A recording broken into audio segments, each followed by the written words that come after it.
How's it going? Good morning, ladies and gentlemen, and welcome back to another episode of All Mac No Cheese. Today, I have my buddy Dylan on. My buddy Dylan is one of my longest standing nerd friends and absolutely my closest creator friend in the world. We've been friends since very long ago when we were just young children riding our scooters at the skate park.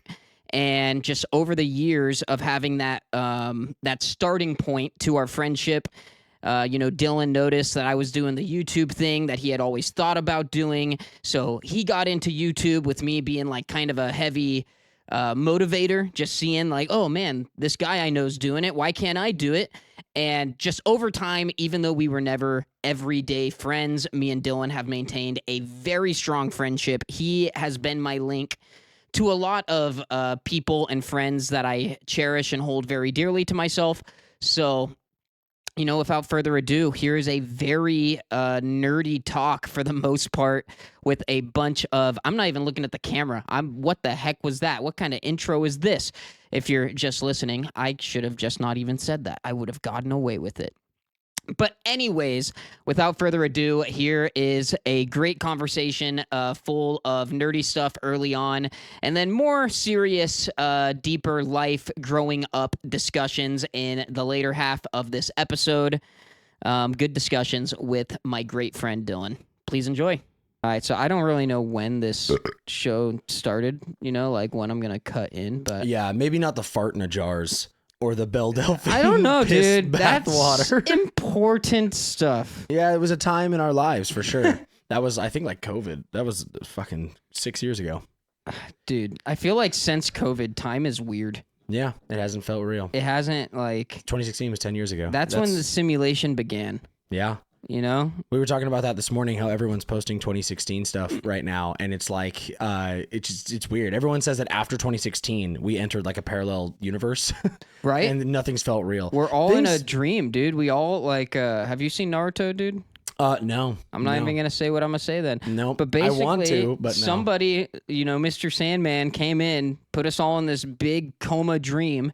And that's where we're at right now still. Like, we're all just asleep in the real world. Yeah, Matrix shit. This is what we've created. Yeah. I want to play footsies with you. Hey there, buddy. Hey, little guy. This might not go on. This might go on a different platform, homie. Oh, this might go on the OF. All right, chat. For every 20, I'll take an article of clothing off. Let's get it rolling. But, all right, yeah, start with whatever. I don't know if you have, like, an intro or if you do anything. I don't really... I kind of do it how Tub does it. Where I record an intro afterwards, and I wasn't gonna do that, but I realized I like it more than, like, with you it'd be fine because you're a creator, you get it.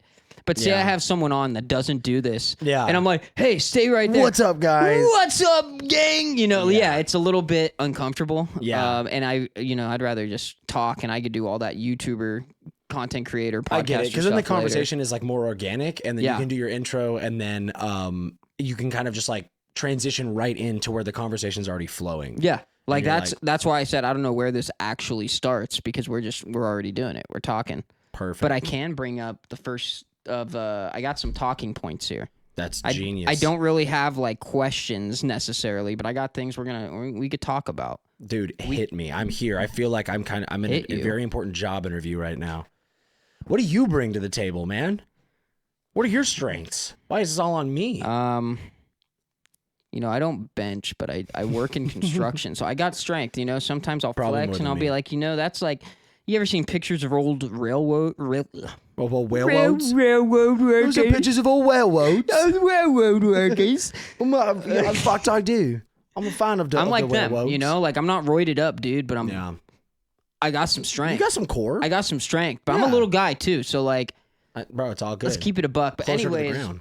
The most obvious thing that we should be talking about right now is Magic the Gathering. Oh yeah. You know, like we're gonna start off nerdy. Every podcast you're on goes nerdy. Everybody you're a nerd. Yeah, I'm a nerd. It's true. It's a time, but I don't want to keep it nerdy. I wrote a few nerdy things, and then balance. we're gonna go into just life, dude. Yeah, I'm super down. And whatever else, we can just talk about whatever. We don't have to get through all of this. We're just gonna have a good time here. But Magic. Yeah, Magic the Gathering. I've played it before, but I've joined your group now, and I'm playing Commander for the first time, and I'm totally hooked. I'm buying cards myself now. Yeah.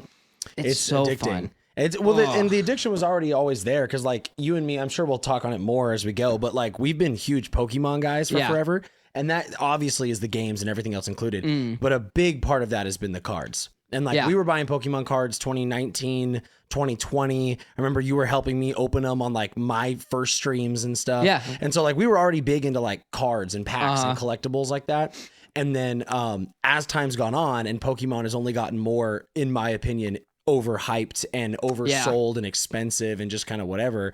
I kind of found my way to Magic the Gathering, which is in the same realm, but is a little bit more intensive. It's more fun. It's more fulfilling in a way because like Pokemon's fun in a collector's sense because it's like, oh, dude, I just got this big hit, and whether it's financial or just a card you wanted, it's like we're attached because we're lifelong Pokemon fans. So it's like, oh yeah, sick. And the hits kind of hit a little harder when you're pulling them, but with Magic, just knowing like you're actually playing the game, and we've both played Pokemon, and it's fun, sure, but it's a very easy card game. Very Pokemon easy. is like literally something you could teach to like a 7-year-old, and like they'll be really good at it, and it's fun. But Magic is like all the elements of a Pokemon card game, but even more so, and then so much more customization and so much more like freedom and just like creativity, really. Yeah. It's fun. And so we got introduced to it through our friend Joe, who you've been playing with us. Joe's basically been my mentor as well. He's kind of been the most intensive of like an actual teacher. He's taken on that role. The Magic Guru, bro. Exactly. Yeah. He knows his spot as the Magic Guru, and he does not fail in that duty. Yeah, and so he's the one who like really sat us down, brought us like his, at the time, like 8 decks that he had, and he was like, pick one, let's run a game. And so Tub and I just picked one of the decks that he had. Tub played the Fallout Radiation Counter deck. Oh, the one that I played again, that Joe played in my first game. Yes, and then I played a Vampire deck that Joe had, and I forget what Joe played, but it was a lot of fun. And even before then, I had friends of mine, shout out to an old coworker and friend of mine named Joel, but he gave me Magic cards like years ago and was like, dude, I really think you would take to this. It's super fun. And I was like, I can't afford another hobby, dude. I was like, I'm already as like much of a dork as it comes. And I was like, Magic seems like a never ending black hole of money. So I stayed away from it. And then it just kept getting pressed on me more and more. And then Joe brought his stuff over and we started playing. And I was like, this is fun. I can see this. There's a lot of creativity here. But then on top of it, I realized how affordable it was to get into. I mean, just like it can be expensive. It really can be, but it's pretty cheap to just like, if you want to buy a pre-con, which is a pre-constructed commander deck, it's 100 cards ready to go right out of the box. If you want to buy one of those, it can be like $30 to $60. Yeah. It could be more if you buy a better, but like it's pretty cheap. And then you're ready to play. Yep. And you have that deck forever, and you can play whenever your friends play.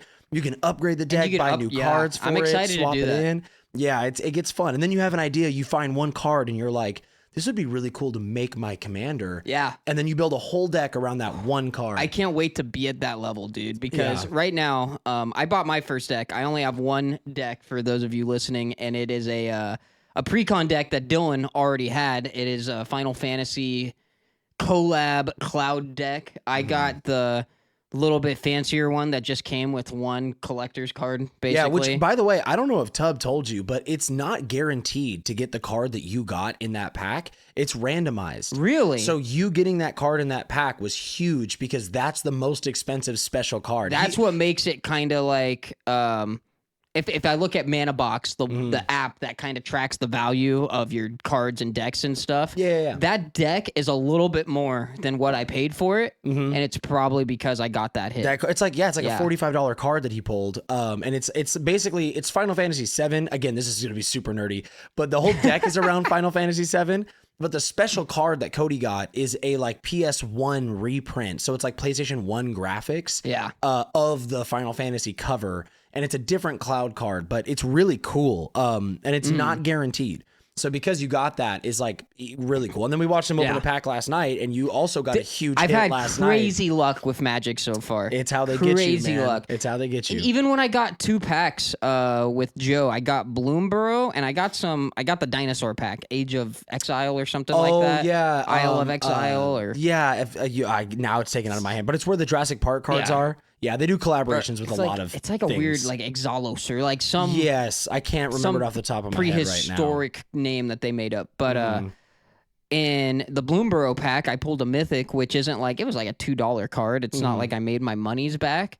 But even Joe looked at it. He's like, "Oh, you can make that a commander just at like knowing the card." And I'm like, "Oh, dude, okay." Bro pulled a sick. I'm already pulling like pretty good stuff, and you know, I'm sure that won't continue. We had some pretty good pulls last night around the table, I would say. Yeah, definitely. We opened 2 booster boxes, and then you opened some packs. I don't know what Joe ended up getting, but bro, Magic is, again, you don't get that same rush of a huge hit as opening Pokemon cards. Yeah. Because Pokemon cards... Rainbow Charizard, I'll never get that feeling again. 100%. I'll be chasing that high till the day I die. But, like, I feel like you could give anyone a pack of Pokemon cards, and if they open it, they'll be able to tell if they got a hit. Yeah. Because the card is super shiny, super vibrant. Yeah. It's like, it's probably Charizard or Mewtwo, and it's like something they recognize. With Magic, you open a card, like you said last night, and to the untrained eye, it looks like the most basic, boring, like trading card for like, oh, it's Wizards and Dragons. But then all of a sudden you're like, this is a $90 card. Like, because it's all about the playability. It was a little different with the card I pulled. That was like a full art. It looked cool. Yeah, and that's why I like showed it to you guys, and I like had that look like, is this money? And they're all, it's Urza, dude. That's Urza. I can't believe he got Urza. He pulled Urza. He pulled that. It all depends on the card, because there's other cards in that Final Fantasy set that look like the one that you pulled, like the same art style. Yeah. But they're worth like $1. So I bought one that's a counter spell, and you know what counter spell is. Yeah. It's a card you can play that will counter a target's spell. And the crazy cool art that you pulled, I have one of those I bought online. It's just a counter spell version, and it was like maybe $1. So it just depends, because Counterspell is a very common card. It's in like almost every blue commander deck. But so it depends. But Urza is a very popular, expensive card, and you pulled the Final Fantasy reprint of it, so it's, you know, even more so. But yeah, Magic's a blast, man. It's just, and I was even like, I've been telling my girlfriend about this for a long time now, and even talking to coworkers. Like, I think what drew me to Magic so much was the biggest thing, I already had friends doing it. So it was a very easy way to get into with people that I love. Yeah. That's how I feel right now. Yeah. And it's like an excuse to hang out. And and you're sitting there having a beer or something, and you're playing this card game. But like, that's been the best part about it, if I may be honest. I know that's cheesy and cliche, but I was even telling Tub at the New Year's party, you know, he invited me kind of last minute, which I appreciated, because that's something else we'll talk about a little later, just how our friendship has formed and how kind of we have an interesting friendship. We've never been like everyday friends, but we're still really close. Yeah, for a long time now. Yeah. Yeah. And I was telling Tub at the New Year's thing, like, hey, dude, I really appreciate you inviting me, because I've reached out to you guys more recently with certain things that are private that aren't going to be mentioned, but you know, stuff going on in my life. I'm kind of reaching out for good company. Yeah, of course. And you know, Tub invited me, and I told him while I was there, I'm like, hey, dude, you know, I really appreciate this, and, you know, I miss you guys. I'm trying to surround myself with people like you and your people like you. Yeah. So if you guys ever are doing anything, I'd appreciate, you know, just being invited to more. And he said, hey, if you really want to hang out more, get into Magic. Because right now, me and Dylan are hooked.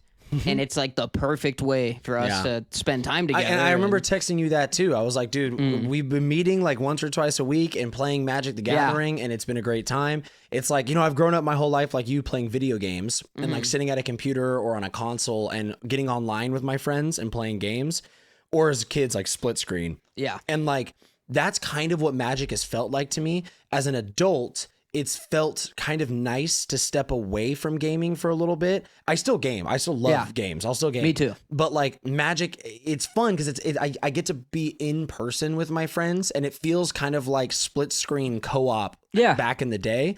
And I get to just sit down at a table with the custom deck that I built or the new deck that I bought, and I'm there with like my friends, however many are at the pod that night. Yeah. And we just see who can win, who can pull out the best cards, whose RNG is the best. I've won both of my games in the group. That is true. It's only because they've been easy on me, partially.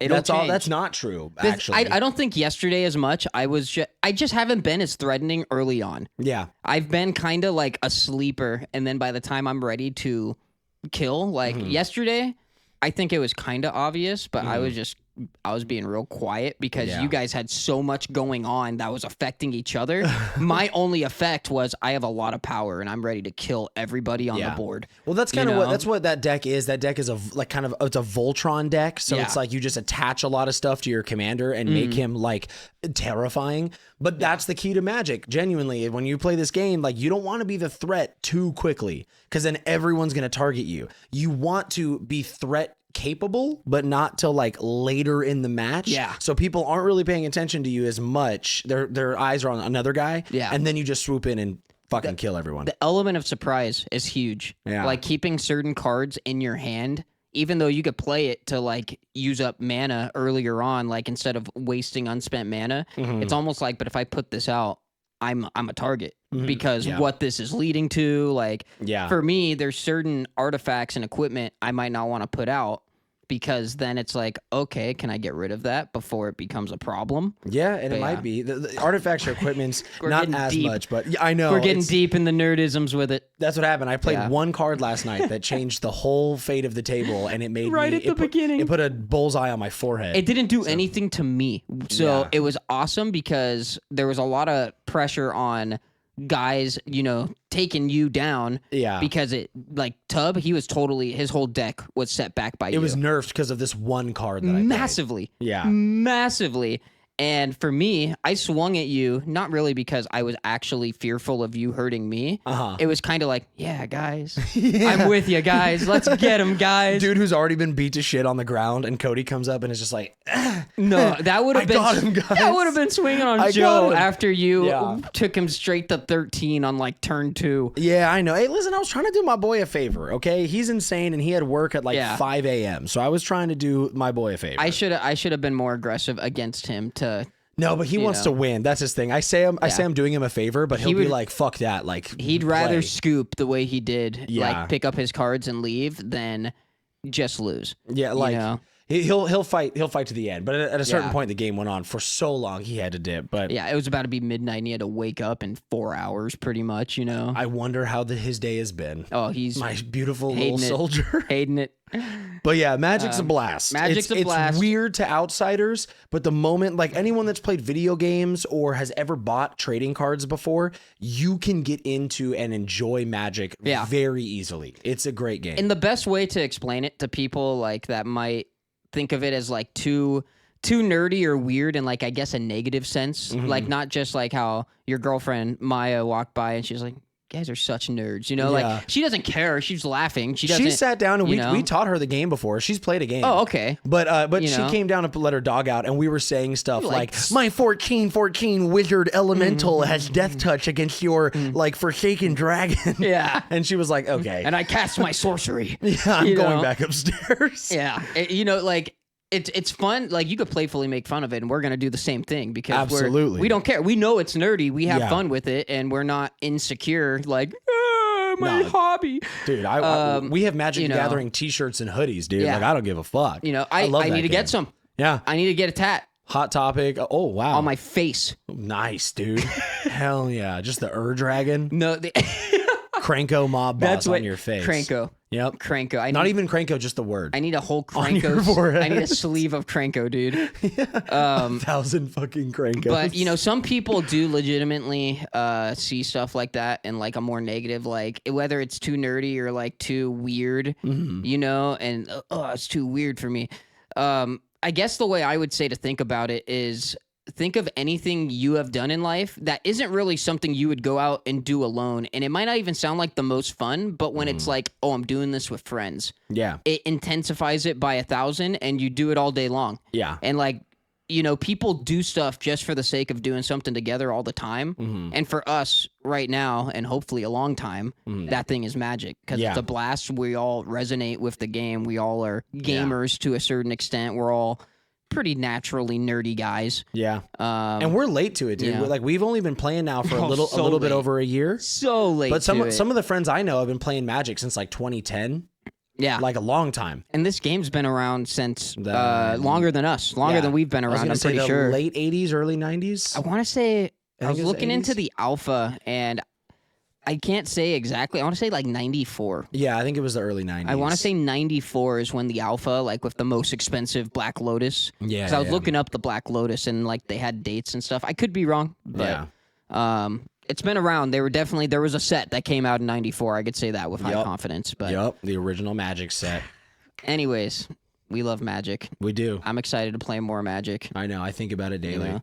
If I wasn't going to, like, a part of me just wants to go see my buddy's band play tonight and just hit you guys up like, hey, let's get a game of Magic in before the boy gets I know. in, You need your crackhead fix. I need it. I know. I need it. We got stuff going on tonight, but we try to play hit you guys once up or twice still a week. because I haven't seen our boy coming in from out of state in a long time, and I think you could ask him if he's cool with it first, because of course. I mean, we're just chilling at the house, man. Yeah. So you bringing the whole family? I believe so. Probably not the littlest one. He'll probably be down for the night. But probably both their kids, to be honest. But him and Maddie, yeah. Okay, are they staying with family out I here? assume so. Okay. Yeah. I think they're going to Disneyland this week. Awesome. So little family vacay. Right on. But All right, enough of our personal crap. Yeah, fuck now. This nerd shit, dude. We're gonna stay nerdy for one more topic. Hell yeah, dude. Nerd stuff. Nerds. Magic into what? What's the next one? Hit me. This is gonna be the one video game topic that I want to talk about. You could bring up more if you want it, but here comes the next 20 minutes. It's like turn-based games, and two specific turn-based games. Obviously, Pokemon, because me and you have bonded much over Pokemon. And then I know you haven't played it yet, but Expedition 33. Yeah. So I haven't even bought the newest Pokemon game, which is crazy because that hasn't happened since.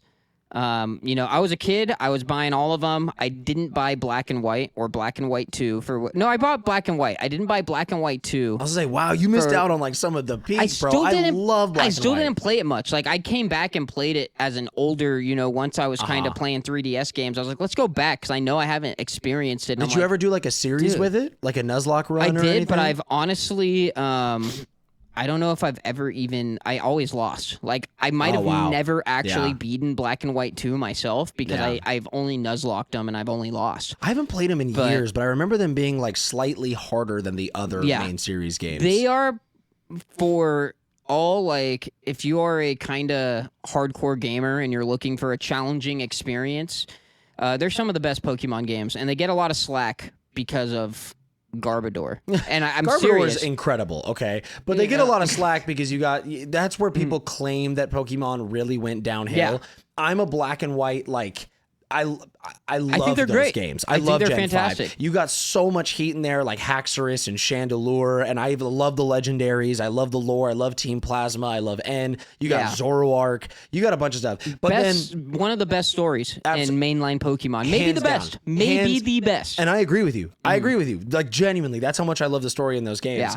Yeah. But then people cry because you got the vanilla ice cream cone Pokemon, and you got the garbage bag Pokemon. Got trash. You got ice cream. Yeah. And in Black and White 1, they did the very bold move of every single Pokemon in the game was brand new. Yeah, you couldn't play any pre-existing Pokemon until the post-story. Yep. Which I think is so cool. I think that's, like, awesome. Yeah. It's, like, one of the most innovative things. Like, if they were to do that today, people would probably praise them from the rooftops. But, now that National Dex is gone, people are just kind of... That's a whole nother. They'll never be happy. Yeah, they got rid of the National Dex, and now they want to sell it back to you through DLC and like little chunks at a time, which is super annoying. But like, it's hard, man. But I Gen 5 I love a lot, and you can go back. You could poke holes in any generation. Everything at this point, I'm so over Gen 1 Kanto slop. Everybody just wants to like. Original Gen 1 was honestly like the Game Boy games. I'm going to get so much hate. I might lose friends right now. They were ass. Well, compared to what we're at, yeah. Fire Red and Leaf Green are great. That's like Gen 1 in its truest form, and I think a lot of people would actually agree with that. I would agree with that.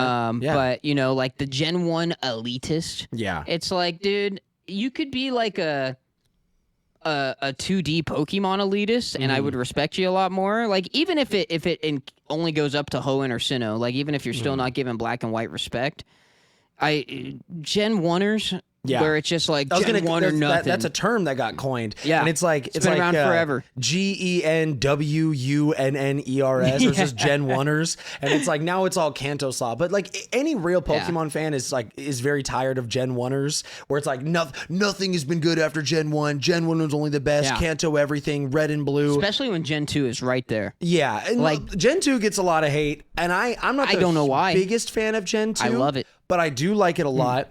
Personally, I think Heart Gold, Soul Silver are potentially the greatest Pokemon games ever made. Yeah. For a lot of different reasons.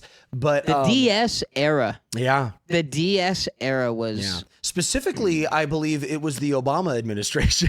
somebody made a graphic, and it was like, here's every Pokemon game that came out during each president's administration. And so it it had George Bush, or I think it started with Bill Clinton. It probably started with Clinton because I think 96 was Red and Blue. Was Red and Blue. Whether that was Japan or America, I want to say 96 was the very first Pokemon video game release date. Yeah, and then it went up through Bush, and then it went to Obama, and then the Obama one was crazy. I think it starts with Platinum, and it was Platinum all the way to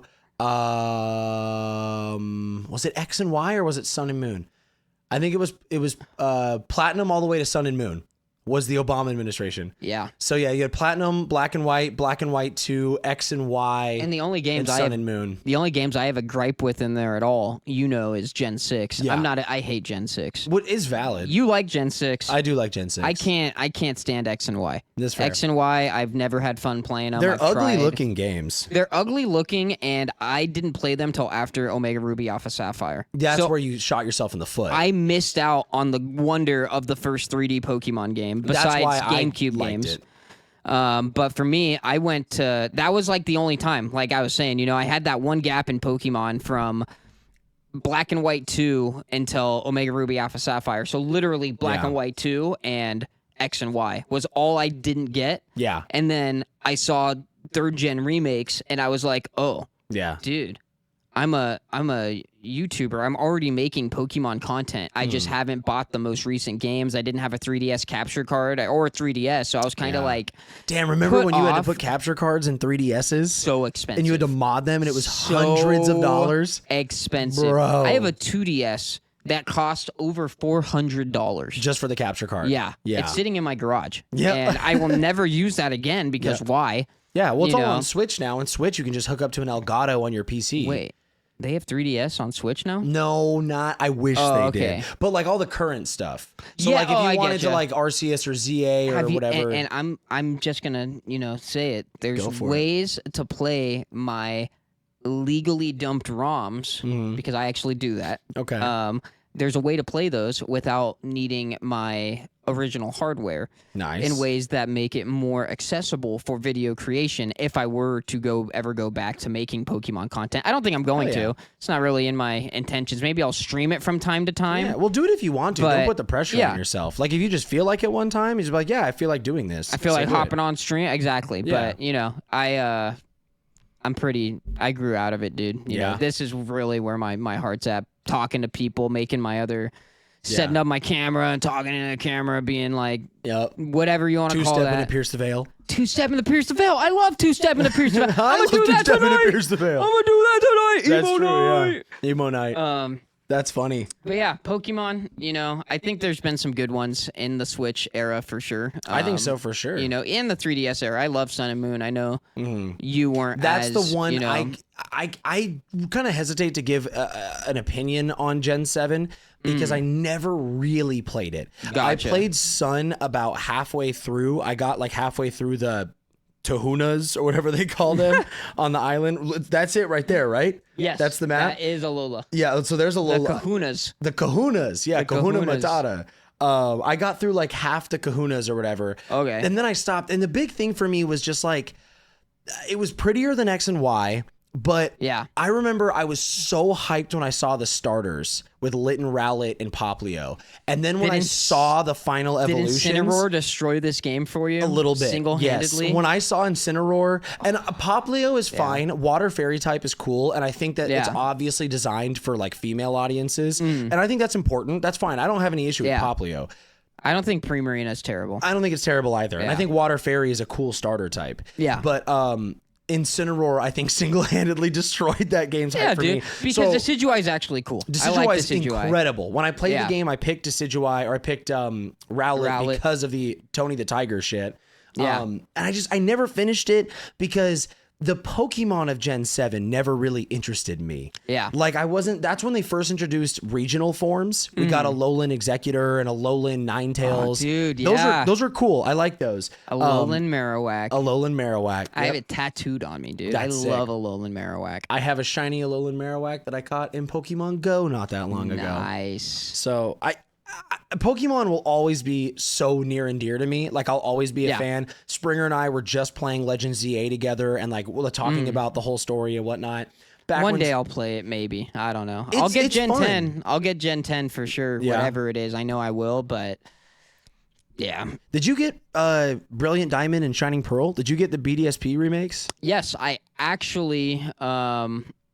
It's really funny. You know, I know we're jumping all around right now. Pokemon. Yeah, that's what happened. Sorry, guys. I'm on Cubawax podcast, and I did like nerd stuff with him before, like what's gonna be Pokemon and Magic, and it's gonna be all this dorky stuff. Oh yeah. Man. So for Gen 7, I did want to add this. I was popping on YouTube. That's when YouTube was going well for me. I remember that was after When the my Minecraft streams thing, were right? going good. You did the Minecraft roleplay, and it The like, Minecraft blew roleplay up. blew up, but I let that momentum die. I just genuinely rebuilt Steam when I started shiny hunting in Sun and Moon. Pretty quickly, people just like my channel grew. I got rated by 2 of the bigger Pokemon YouTubers in one night. I was doing a sleep lock, which is Nuzlocke in one night without going to sleep. Yeah. And twice that night, I got rated by ginormous Pokemon, as far as Pokemon goes, YouTubers. Yeah. And I got fans that I have to this day that are like watching this podcast. That's dope. That came from those raids, you know? Shout out to you guys. And That's cool. and so that's like where the ball got going, and that was just kind of around Sun and Moon time. So I was shiny hunting. The shiny hunts were attracting audiences and maintaining viewers. And Sun and Moon was just it was my biggest time on YouTube. So Yeah. that's why I love Gen 7, 2016, I think. yet again, we Yeah. talked about 2016. You know? Also on my phone, I have some funny videos of Cody dancing outside GameStop at midnight waiting for the Sun and Moon release. I remember that. We were there at the GameStop that they just closed. Oh, dude, rest in peace, that GameStop. They're closing our GameStops, They're guys. closing like literally all the midnight releases we've gone to. I went to the Switch midnight release there. I think I went to the PS4 midnight release there and got like the PS4 in my living room is from the PS4 midnight release. That's so funny. Yeah, that's dope. That thing can't run Is that where games you got at that all. poster? Was the midnight release for Sun and Moon? Because I think I got one too. Yep. Yeah.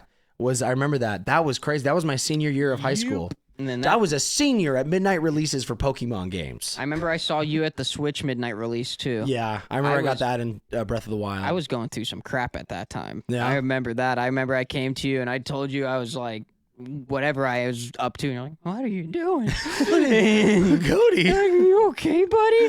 That's funny. It'd be like that. Dude, it was like, I think Lil Peep died that night. Oh, too. fuck. Like, I think I was already just like going through some stuff, and then this musician I had just got into died, and I was like, life is so finite. Yeah, life is fleeting. That's probably, that was 2017. That was me when Mac died, dude. When I found out that Mac died in 18, I was at work, and that stopped me in my tracks. I had to like rethink things for a moment, and then that felt like a piece of me was gone. Right. That was the one like musician death that really shook me was Mac. It was funny, dude, because when Mac died too, I've never had so many people reach out to me and make sure I was okay, and I got upset at that. I was like, I'm bummed, but I didn't really know the guy. Like, He was one of those famous musicians in the world. I was tweeting some sad stuff, guys. You could have checked in then. That's funny. That's true. It was pretty funny, but yeah. Pokemon, man. I didn't get ZA. ZA, the big thing that turned me off, I didn't like that it was in a city and nothing but a city. I've seen some gameplay now, and I like that they've kind of taken an interesting take on it to make it still feel like a big world. Yeah. And I also didn't like that it took place ahead in the future. Yeah, you wanted the ancient game I wanted again. it to be Legends, dude. Yeah. It makes it feel like the Legends of the past. But now it's like Legend ZA, it's like It can be whatever. It's not a legend. It's like, okay, it's a future.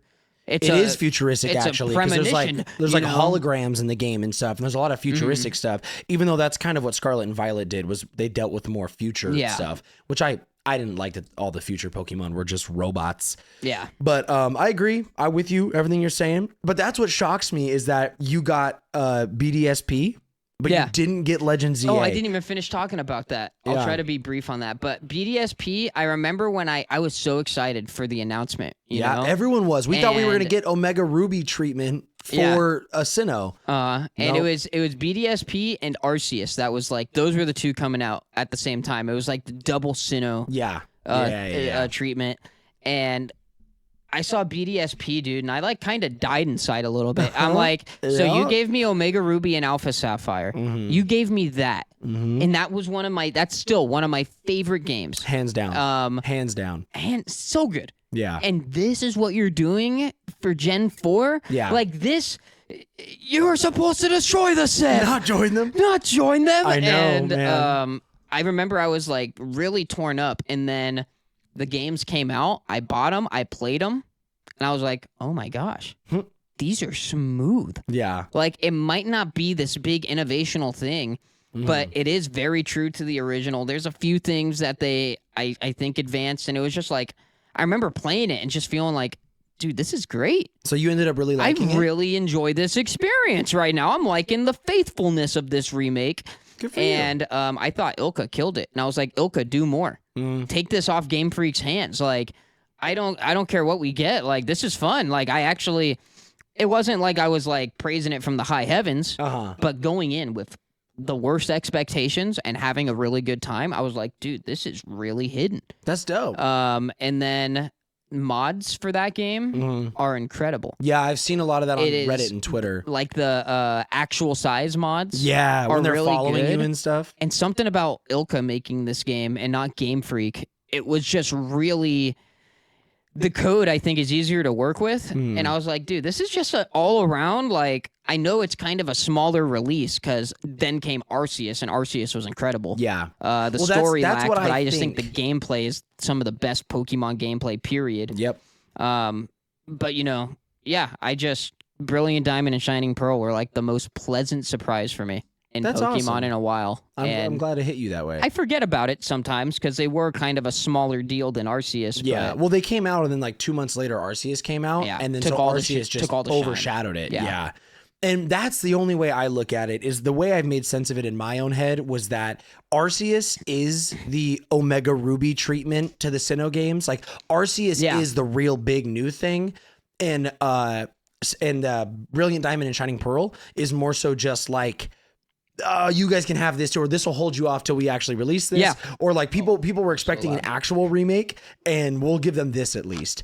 But I could go on and on about those games. I played them. I beat them. I had my fun with BDSP, but there are things I'll probably never really talk about or think about really ever again, unless I'm in this sort of setting on a podcast talking about it. But I would have never thought about Brilliant Diamond and Shining Pearl unless it popped up on YouTube, or unless me and you in conversation brought it. Oh wow, dude! Yeah, it's very forgettable, but it is exactly what they marketed it to be. What they marketed it to be, which is. It's honestly just a remake of Diamond and Pearl on the Switch. Now that we're talking about it, dude, it kind of makes me want to randomize that game, throw it back on my Switch, because I got stuff to do that. That's cool. It kind of makes me want to do that and just start kind of bringing my Switch with me places when I know I'll have downtime. It's like, I've been looking at all those knockoff, like, get 6,000 games on one device. That card with the SD card? Yeah. And it's like, that actually does look kind of sick. Not going to lie. I know you should just jailbreak your Switch. It's like, I have a friend who's jailbreak. Okay. I have. But like that device, like playing it on something more akin to a Game Boy, like sometimes it looks more fun. But at the same time, I'm like, there's so many Switch games that I could play more of. Yeah. And I have Skyrim on Switch. I'm not going to touch that as much as I do feel like playing Elder Scrolls from time to time. I got Oblivion Remastered to play, Nice. So do I. Love that I'm exists. lagging on that. But anyways, I do want to talk about Expedition 33 and move on to the other part of this conversation. the other game. Yeah, just to wrap it up, I know you really thought ZA was a good game, and I haven't heard it was a bad game from anybody. Just to be real, I think it's a good game. I don't think it's a great game. I don't think it's a bad game. You know what? To be honest, as time goes on, man, I even think I might say it's a fine game. Like, I haven't even bought the DLC for it. It kind of got old for me pretty quick. Yeah. The story I thought was fine, but repetitive. I liked the new battling system. I like all the new megas. I'm so happy they brought megas back. Mega-ing in real time. The mega raid battles are dope. There's a lot that I really do like about the game, but I wish the story was better. I wish the post game was better, and I wish that there were more areas.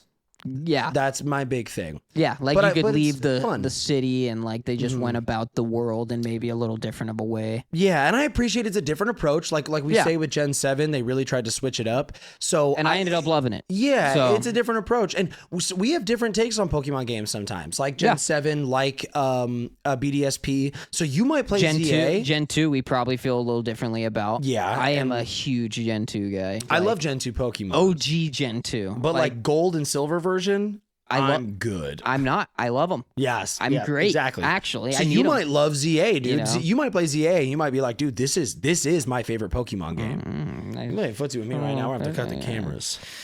Cut the cameras. Turn it off. Just keep it rolling.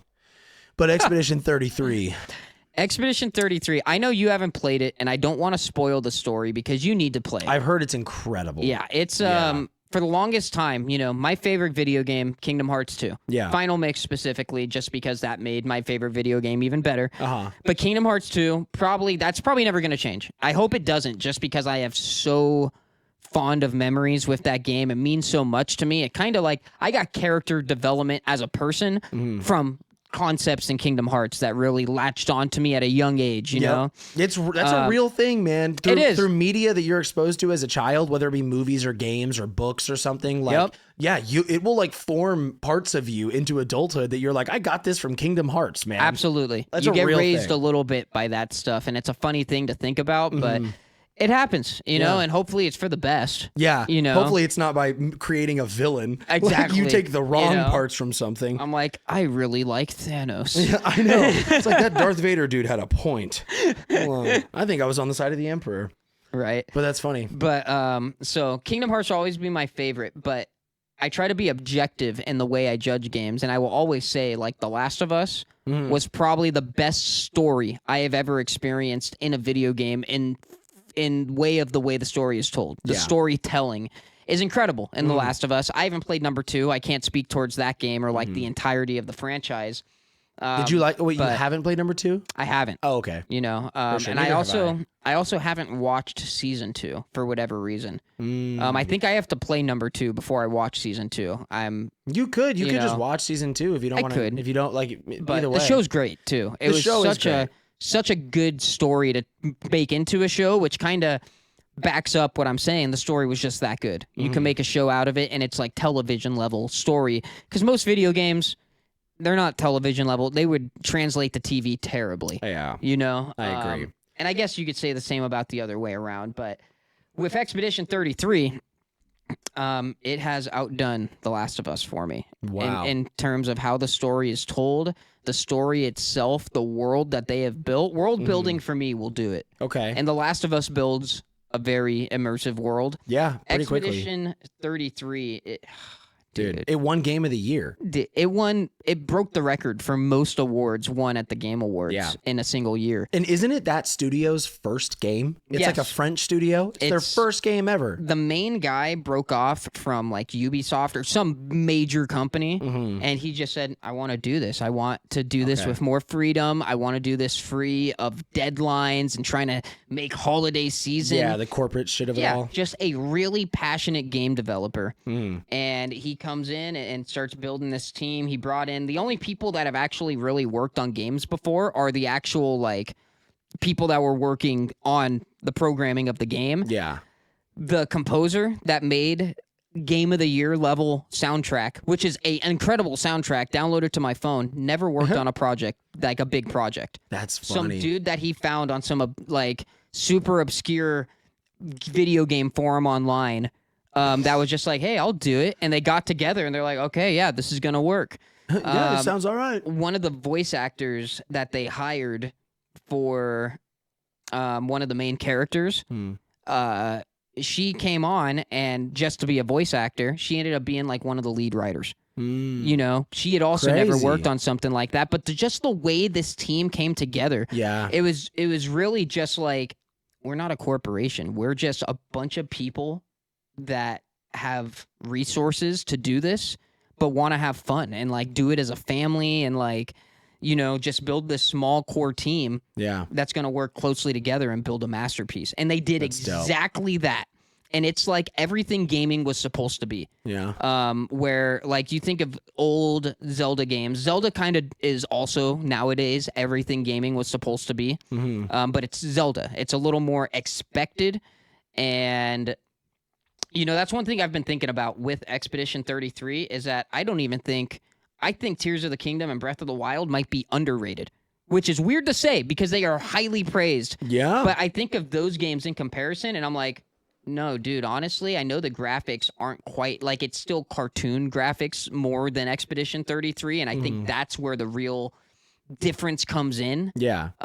But Expedition 33 and the newest Zelda games, they're so expansive in the sense of like there's so much to find, there's so much to explore. There's 1,000 Korok seeds, right? Like Yeah, something like ridiculous. that. Yeah, all for a golden turd. Yeah.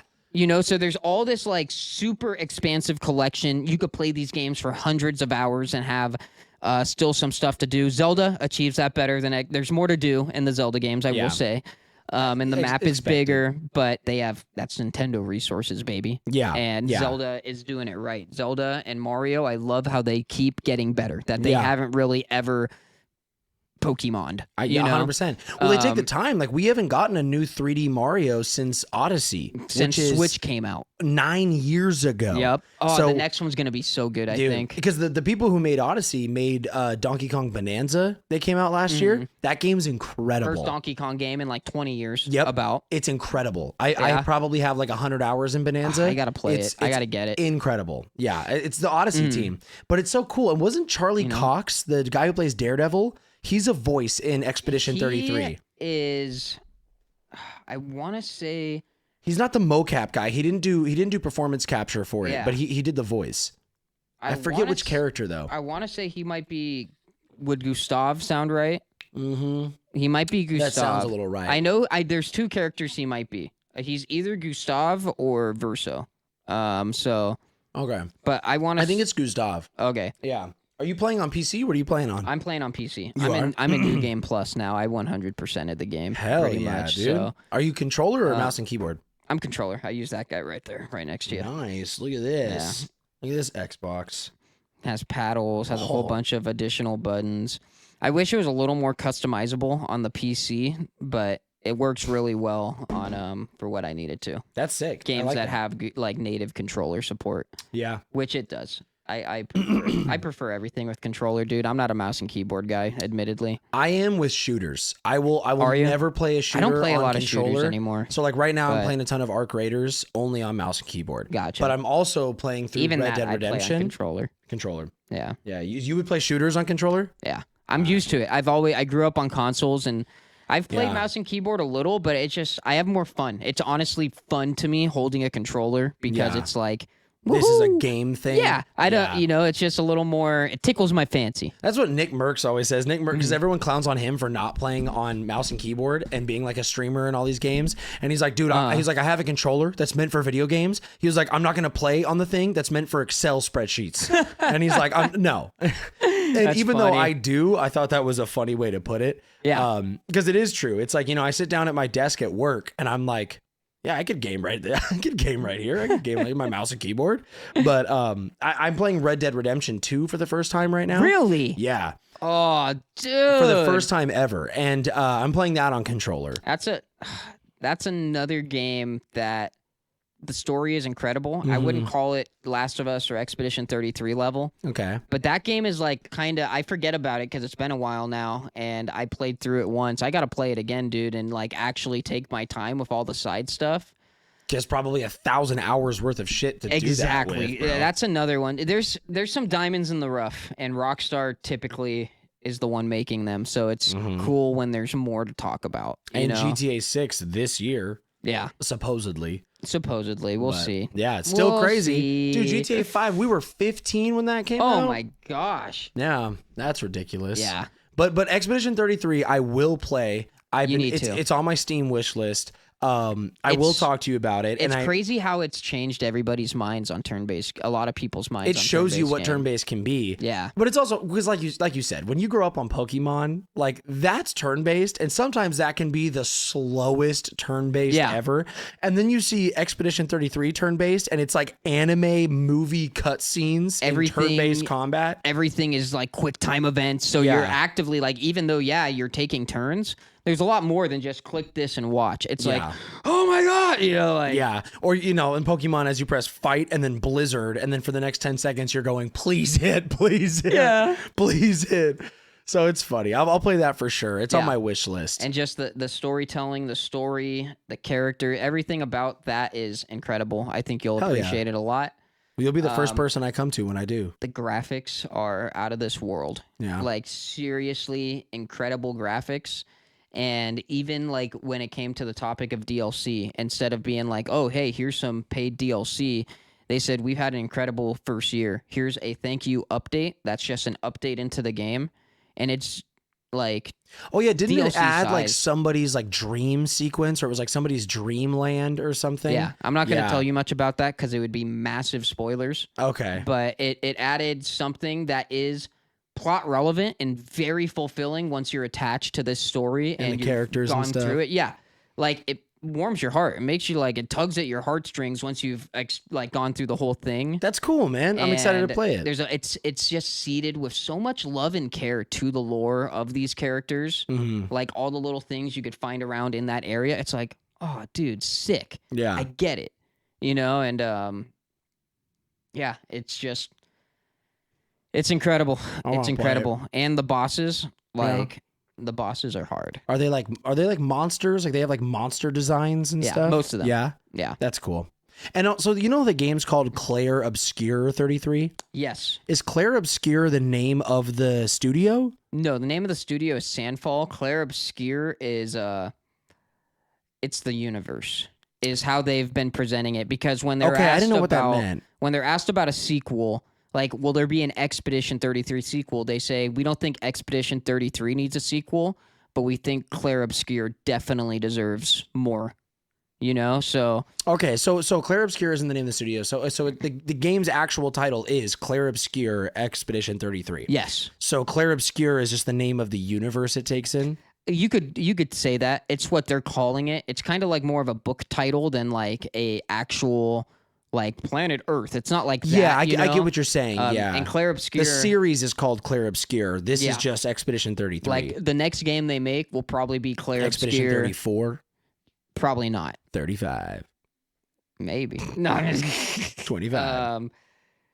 But yeah, You said the next game they'll make will probably be what? It will probably just be Claire Obscure and then some other title. Some new title? Yeah. Okay. It'll That's a cool idea. Take place in the same universe, because this universe leaves so much room to grow and like do other things in, and they left a lot of details where it's like there's a lot out there, but we're not gonna really tell you too much about it yet. You know, so cool. They could do a lot, but this story, like you get a full beginning to end story. Cool. Through the experience of playing Expedition 33. That's dope. Yeah. I think it's easy to say that they definitely have a prosperous future. Yeah. They've got all the eyes on them now. And they're not expanding their team. They already said, we're keeping the same team. We're going to do this the same way and just keep going. Hell yeah. And do it for the love of the game. Yeah. And that's how, like, I'm See like, where sweet. That goes again. It worked really well. Do it. Yeah. Keep doing it. I miss these kinds of games. I know. Until their next game's nominated for 14 more Game of the Year awards again. They're just going to start calling them the Claire Obscure Awards. Yeah, that's funny. And that Claire Obscure just means light dark in French. It's an art style. Oh, There goes my pen. no. That's that's cool. I never knew that. Yeah. Yeah. I figured it was just probably a name they came up with, but it means like light and dark, or just light dark. It's an art style. It's kind of like, you know, I think the implication is like contrast. Yeah. Is like comparison, contrast between light and dark. Uh-huh. And I don't think it means necessarily black and white paint. Yeah, I think yeah. it means light and dark concepts. Yeah, like if you took it in its literal sense, maybe. yeah. But I get what you're saying. It's more like artistic, where it's like, I think it's just concepts of like, you know, it's kind of Kingdom Hearts does that a lot too, which is might be why I gravitate so much towards that, but just concept of like goods and evils coexisting. And Kingdom Hearts 4 is supposed to be coming out, right? Wasn't there a trailer for it? There was a trailer for it years ago. It's been... What, development hell? We're getting the same treatment as Kingdom Hearts always gets, but the Nomura's good about... He doesn't release much. He released one trailer to pretty much say this exists. It's happening. Yeah. Who is it? Tetsuya Nomura from Square Enix. He's the director. Okay. Yeah. So he puts that out, and then he doesn't say anything. He'll do very, very cryptic interviews where he'll give little details, say, oh, development's going well. We'll have more to say soon.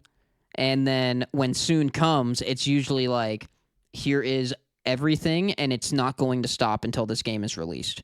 Wow. So, like, once we start getting news, it's going to be like, we are marketing for this game to get sold at whatever its release date is. Yeah. You know? Because Kingdom Hearts 3, that came out in like 2018 or 19, right? I think it was January of 2019. Okay, so that's not even that old. Like, I mean, I guess time is irrelevant now, and it's, 2019 feels like years yesterday. Now, you know? Yeah, but Kingdom Hearts 2 was way before that, right? 13 years between 2 and 3. There was more games. There was Birth by Sleep, and there was Dream Drop Distance in that time. Dude, being fans of stuff like this will teach you patience. I swear to God. I gotta be honest, dude. We waited for Kingdom Hearts 3 for a long time, even after Dream Drop Distance, the last game before it, and they kept doing re-releases and like collections, like Kingdom Hearts like 3 or Kingdom Hearts 2.1.4 or it was something. Like 2.8 was the most recent one they did, which was like the last 3 things you needed to be completely caught up for 3. And don't get me wrong, those were kind of sick, and it was an easy way to get new people into Kingdom Hearts. Oh, you've never played? Dude, buy this. It's the price of one game. You get 6. Because they ended up doing every game from 1.5 and 2.5. Yeah. They made that the 1.5 plus 2.5 collection. So, and now they have... I don't know anything about this. Now they have it where you could get literally everything Kingdom Hearts minus Kingdom Hearts 3 for like the price of one game in the complete collection on Steam and wherever else it's at. Okay. So they keep doing that. They keep like getting our money because for some reason a lot of us just buy everything Kingdom Hearts. We just keep buying the same and game. It was always a Disney thing? Yeah, Disney and Square Enix have been in partnership since the very first game. Okay. And now that Disney owns so much, I will give you this little tidbit. Star Wars is all but confirmed to be in Kingdom Hearts 4. Like, it looks like they're on... what's the Ewok planet? Endor. Endor. It looks like they're on Endor with a bunch of these different shots. And then in the background, dude, it's almost clear as day. People have done visual comparison shapes side by sides and like overlays. It's a what's the smaller walker, the 2-legged one? That's ATST? Like yeah, it's an ATST foot. Mm-hmm. And it's like clear as day in the jungle, kind of overgrown. Wow. And it's a random shot. Like, it's like a random 20-second montage of just nature. Yeah. Of all this, like, a stream This running. is officially posted by Square Enix? This is in the one Kingdom Hearts, like, trailer that was, like, fully... Kingdom Hearts 4 trailer that was fully fresh, you know, and, like, new stuff when they first announced it. Yeah. I remember I laughed because I saw the way that they're doing the 4 logo because it's the 1 and the V. Yeah. It's like they're still having like a curve to it because it almost looks like 3 still. Yeah. But I remember I saw that and I was like, is that real? That's a weird way to do a 4. That was the only thought I had when I saw that trailer. But no, it's real. How do you feel about that? How do you feel about putting Star Wars in Kingdom Hearts? I am excited for it. I'm not going to lie because, like, it's different than Disney. But Kingdom Hearts is at a point now with its story that they got to get out of they got to get out of being like family friendly Disney. Like we got to start going into the part of Up where his wife died. You know, like no, we need to go in as soon as Bambi's mom's died. Exactly. Like, as soon as she's out. You get it. As soon as Mufasa gets thrown off the cliff. We got to see it viscerally. Disney was showing us death when we were 5. You know, Kingdom Hearts can start showing death. Realistically, Kingdom Hearts 2 does show Mufasa getting thrown off the cliff. So there we go. We'll just give Sora a gun. Like at the end of the day, just have Sora start killing. He's had some guns, but they're not like bullet guns. Yeah, they shoot like Nerf bullets. It's like Star Wars blaster kind of deal, you know, magic. Yeah, literally 100%. But it's like Ratchet and Clank. Anyways, like this new art style gives me a real big hope. Like, oh, we're getting mature, dude, because this looks like anime, and anime. Well, it's time to grow up with its audience. Yeah, that's the main thing. Because the Kingdom Hearts audience is adults. Yeah. And Disney owns so much that it's like you literally don't need to do, like, you could do a little bit. Olympus Coliseum will be a part of it. You know, I don't know if you'll actually go there, but like Hades is going to be relevant because that's hinted at in the trailer, which makes sense with context. How do they do? So I'm looking at your Kingdom Hearts poster on the wall right now, but so like, so 2D, like Disney stuff, like you said, like Hades from like Hercules. You know how that's drawn in 2D animation? Yeah. Would they make him 3D in the games? Yeah. Or they will? They pretty much, for most of the stuff that doesn't have its own 3D art style, its art style becomes Kingdom Hearts art style. Because like there's a certain art style that they have Goofy, Donald, Mickey in, which is kind of unique. It's kind of unique to Kingdom Hearts. And that's kind of like what I would say all the Hercules characters fall into that art style. Okay. Whereas Pirates of the Caribbean, the game gets massively more HD when you go there in Kingdom Hearts 3. Like that world. Oh, I didn't know there was pirates phenomenal. in it. In Kingdom Hearts 2 and 3, pirates has a world. Okay. Yeah. So that makes Star Wars a little less shocking because they've already been to like a human world. Yeah. So pirates also gives me hope that they could do Star Wars right. Okay. That's cool. You meet Jack in it and stuff? Yeah. Yeah. He's like in your party. He's your like your teammate. That's funny. Yeah. I gotta look up some clips. And in Kingdom Hearts 3, Pirates is like the world is almost a game on its own, dude. They have this whole boat level up mechanic. You can sail the sea and level up your boat. It's like sick. Black Flag. It's sick. It is. Yeah, it's like Assassin's Creed. It's really similar to Black Flag. I'm not even gonna lie to you, dude. And I love Black Flag. So. Another map you have right there. First game I got on the PS4. Black Flag. Yep. That was my launch game title right there. That's funny. That's cool, man. Yeah, there's supposedly Black Flag 2, I think was something that they talked about. It was Black Flag 2. I'd go back to Assassin's Creed so fast. It was a Black Flag remaster. Something with, I think they have something planned with Black Flag. That's huge. Yeah. Oh, dude, I will literally eat that up. I haven't played the most recent Assassin's Creed game. I really, really liked the open world ones. That was a real shift from the old ones. Like Origins and Odyssey and stuff. They saved it for me because they were... Syndicate, dude, was cheeks. Syndicate is a bad game that I hope nobody ever remembers. Nope. But I haven't played Assassin's Creed in years. Yeah. I played Origins and I played a bit of Origins. I played a lot of Odyssey. And then I bought Valhalla on a Black Friday, like for like $5. Never played it. Do you still have it? Yes. You should play it sometime. Like when you randomly run out of games, Valhalla is really good. Is it? Yeah. Okay. I have it on the PS5. I love Valhalla. Okay. Yeah. I think what took me out of it is at the same time Valhalla, like I bought it, I was playing through God of War Ragnarok. Okay. And God of War Ragnarok is fucking incredible, and it's also all Viking Norse mythology. It's hard and to stuff. compete. So I was like, I'm going from peak to like a wannabe is what it felt like. Like Assassin's Creed does Vikings, and then God of War does Vikings. God of War does it God of War style. Yeah, and God of War is one of my favorite game series ever made. I've played every single game as it came out, so I was really into God of War. But yeah, that was another series. You were talking about how like Kingdom Hearts kind of like shaped you into personality traits and stuff. There were ones with like, yeah, dude, it happens to me too. I'm still on my third puberty. But God of War, that first God of War game, man. Fuck, I love that story. I love the story in Ragnarok too. You ready for me to tell you a sin of mine? You haven't played it? I've never played any God of War game. Yeah. Listen, I get it. It's fine. They're all still PlayStation exclusives, right? Have they exited PlayStation exclusivity yet? God of War 2018 and God of War Ragnarok are both on Steam. So Good to know. That's the how I other play most ones games are- now. Yeah, they're only PlayStation only, but God of War 2018 and Ragnarok you can play on Steam. Incredible games. I think they carry a lot more weight and are more interesting if you've played the original trilogy from the PlayStation 2 and 3. If you don't need to though, but you can play the whole trilogy. They remastered it for like the PS3 back in the day. Gotcha. You can get it on your PS4. Those games are amazing. My PS4 can't run games anymore, dude. That No? thing's nothing but a streaming box. Oh, just a And yeah, even that, dude, I think it's at its end of life. It's not really working too well anymore. 13 years old. Yeah. It Yeah. just freezes and my controller disconnects and I can't do anything but power it down. And I'm like, oh, yeah, I think this thing's done for. Yeah, it sucks, dude. Shall we Hell yeah. continue, my friend? Absolutely, dude. Let's cram it in. All It's right. 2:43 in the morning. And we're going to keep it going till the sunrise.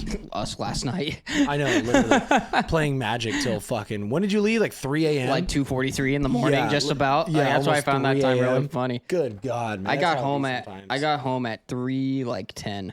We usually play a lot sooner than that, like you've seen before. Like we'll Yeah. start earlier. It was a but release day. We went it to was- a card yeah, store. It was a lot different. We wanted to open and stuff up. You were and- playing a brand new deck. I'm Yeah. fairly new. I'm picking up my deck pretty quick. You I'm were getting playing pretty well fast. last night. Yeah. But you were learning a new deck with a lot of mechanics that were like fresh. Yeah. The Wither. yeah. The Wither Wither and the stuff was like, -1. in that card affecting it. Yeah. It was a rough game. Yeah. It was a fun game. It was I enjoyed weird. it. It was a I weird won, game. but Yeah. I get that. Anyways, what I want to talk about next is just Hit me, kind of boss. how far we've come, dude. Yeah. Like, It's this been a is while. going into just our friendship, like how we've never really been daily friends. We've hung out more often sometimes in life than others, sure. Yeah. But Definitely. we've always like, we hang out often enough and then we've spent long amounts of time apart from each other. Pretty recently, I'm just getting back into hanging out with you guys really probably more often than Yeah. than I ever have before once we play more Magic and stuff. But Yeah. with you moved and then moved back. Yeah, I was right? gone for a bit. And yeah. I remember that was a pretty Yeah. You went through some growing up in that process. Absolutely. And it's just kind of crazy to think about how long ago we were sitting in, like, when you were living at a different place talking about that stuff yeah. and like where we're at now and kind of, exactly what you're saying, how Yeah. we're both a lot more career oriented. Mhm. We're both passionate dudes and we're always going to be creators at heart. That's Yeah. probably what we've bonded over the most. Absolutely. Is like yeah. we're YouTubers together. Yeah. We can talk about YouTube stuff. We can talk about Marvel and Pokemon because we got these similar interests.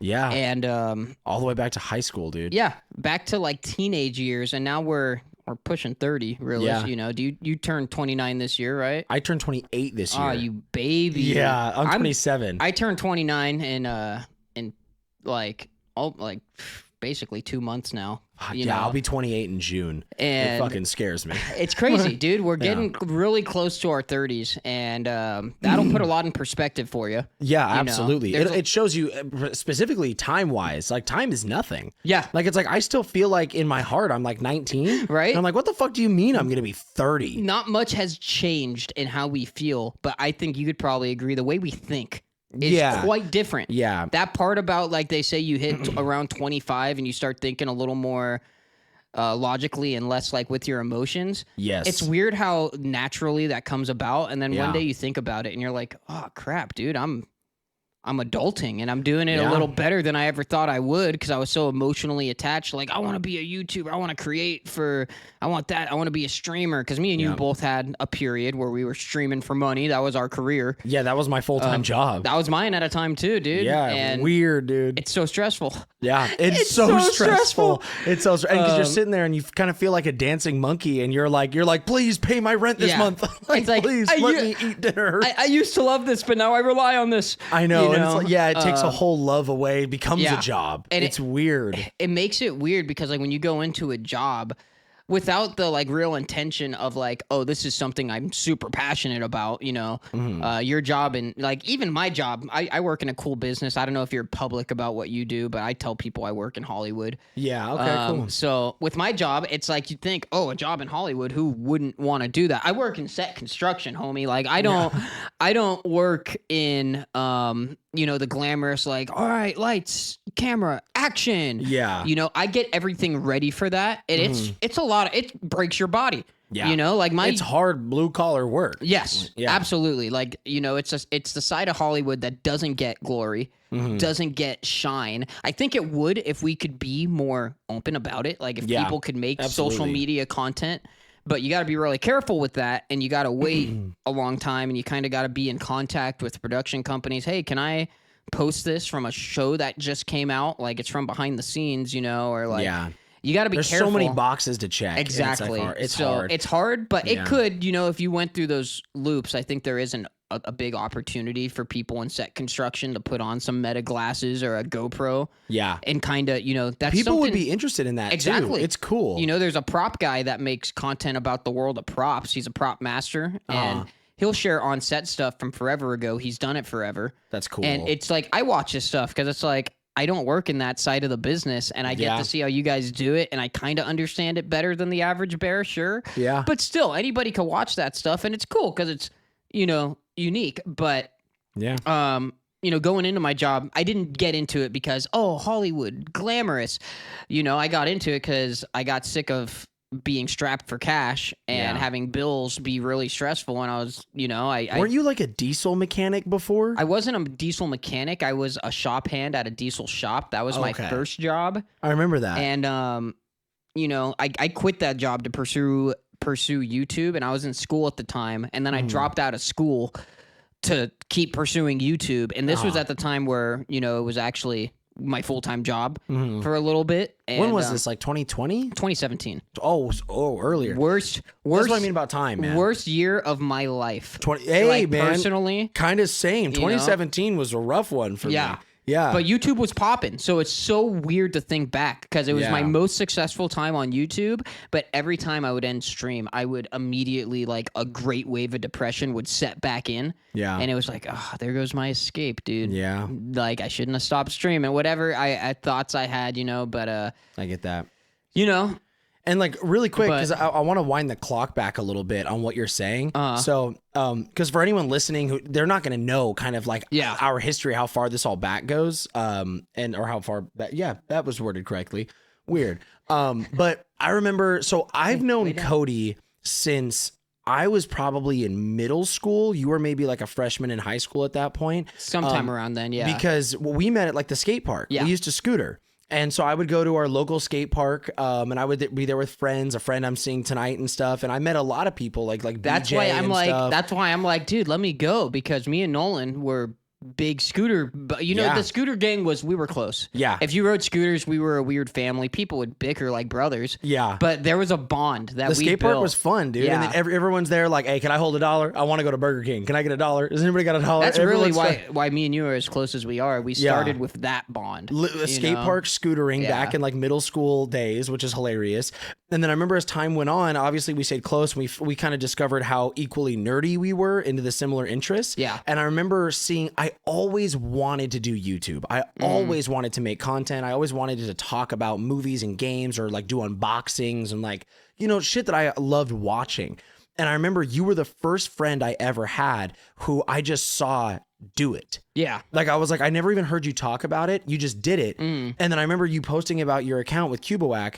And I went on and I saw, and back then I didn't understand anything. I didn't know graphic design, Photoshop. I didn't know OBS or streaming or microphones, nothing. I knew that I wanted to, but I didn't know how anything worked.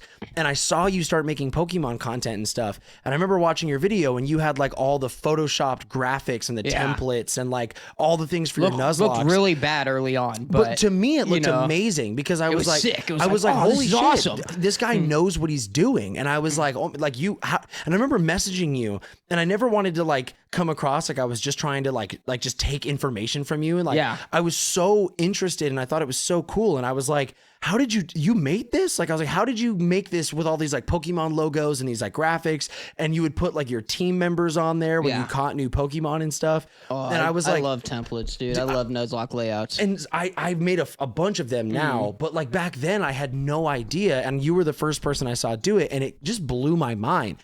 And I thought it was so cool that I finally had someone that I knew directly in real life who was making YouTube content about a niche thing. I mean, I guess Pokemon's not that niche, but you know what I mean? Like about a hobby that I like. Tubing, the way like Nuzlocking and stuff. That was niche. And watching you do it, I thought it was so cool. And I think I've told you this in person before too, but like, let me state it on the podcast. Like when I finally decided to make my YouTube channel, because I got a camera for Christmas in 2015, I made my YouTube channel and uploaded my first video in 2016. Like you were a huge motivation behind that. Yeah, no, because I saw what you were doing and I was like, dude, I can do this. Like, I was like, I think this is possible. And I wanted to do a separate thing. I never wanted to like step on your toes or anything, but I was like, it was a huge motivation. Dude, you should have stepped on my toes. We could have blown up in the PokeTuber space. I know. I should have dedicated more to PokeTubing. You know what we could have been doing for a job right now? Just still playing Pokemon. Just doing that shit, man. We could have been the freaking Soul Link of Justice. I know. That's so. And then try describing that to when someone's like, "What do you do for a living?" Like, I meet my girlfriend's parents, and they're like, "So what do you do?" And I'm like, "I do sleep blocks with my buddy Cody, with like a death wheel that we spin whenever somebody donos, like, just a bunch of dub shit." But I remember we did that, and I don't know if you remember this, but I think I have it on an old cell phone of mine. It's like in my shed now. But when when Xbox released the Xbox Elite controller, the first ever one, I wanted to find that, and it was like selling out everywhere. I wanted it so bad.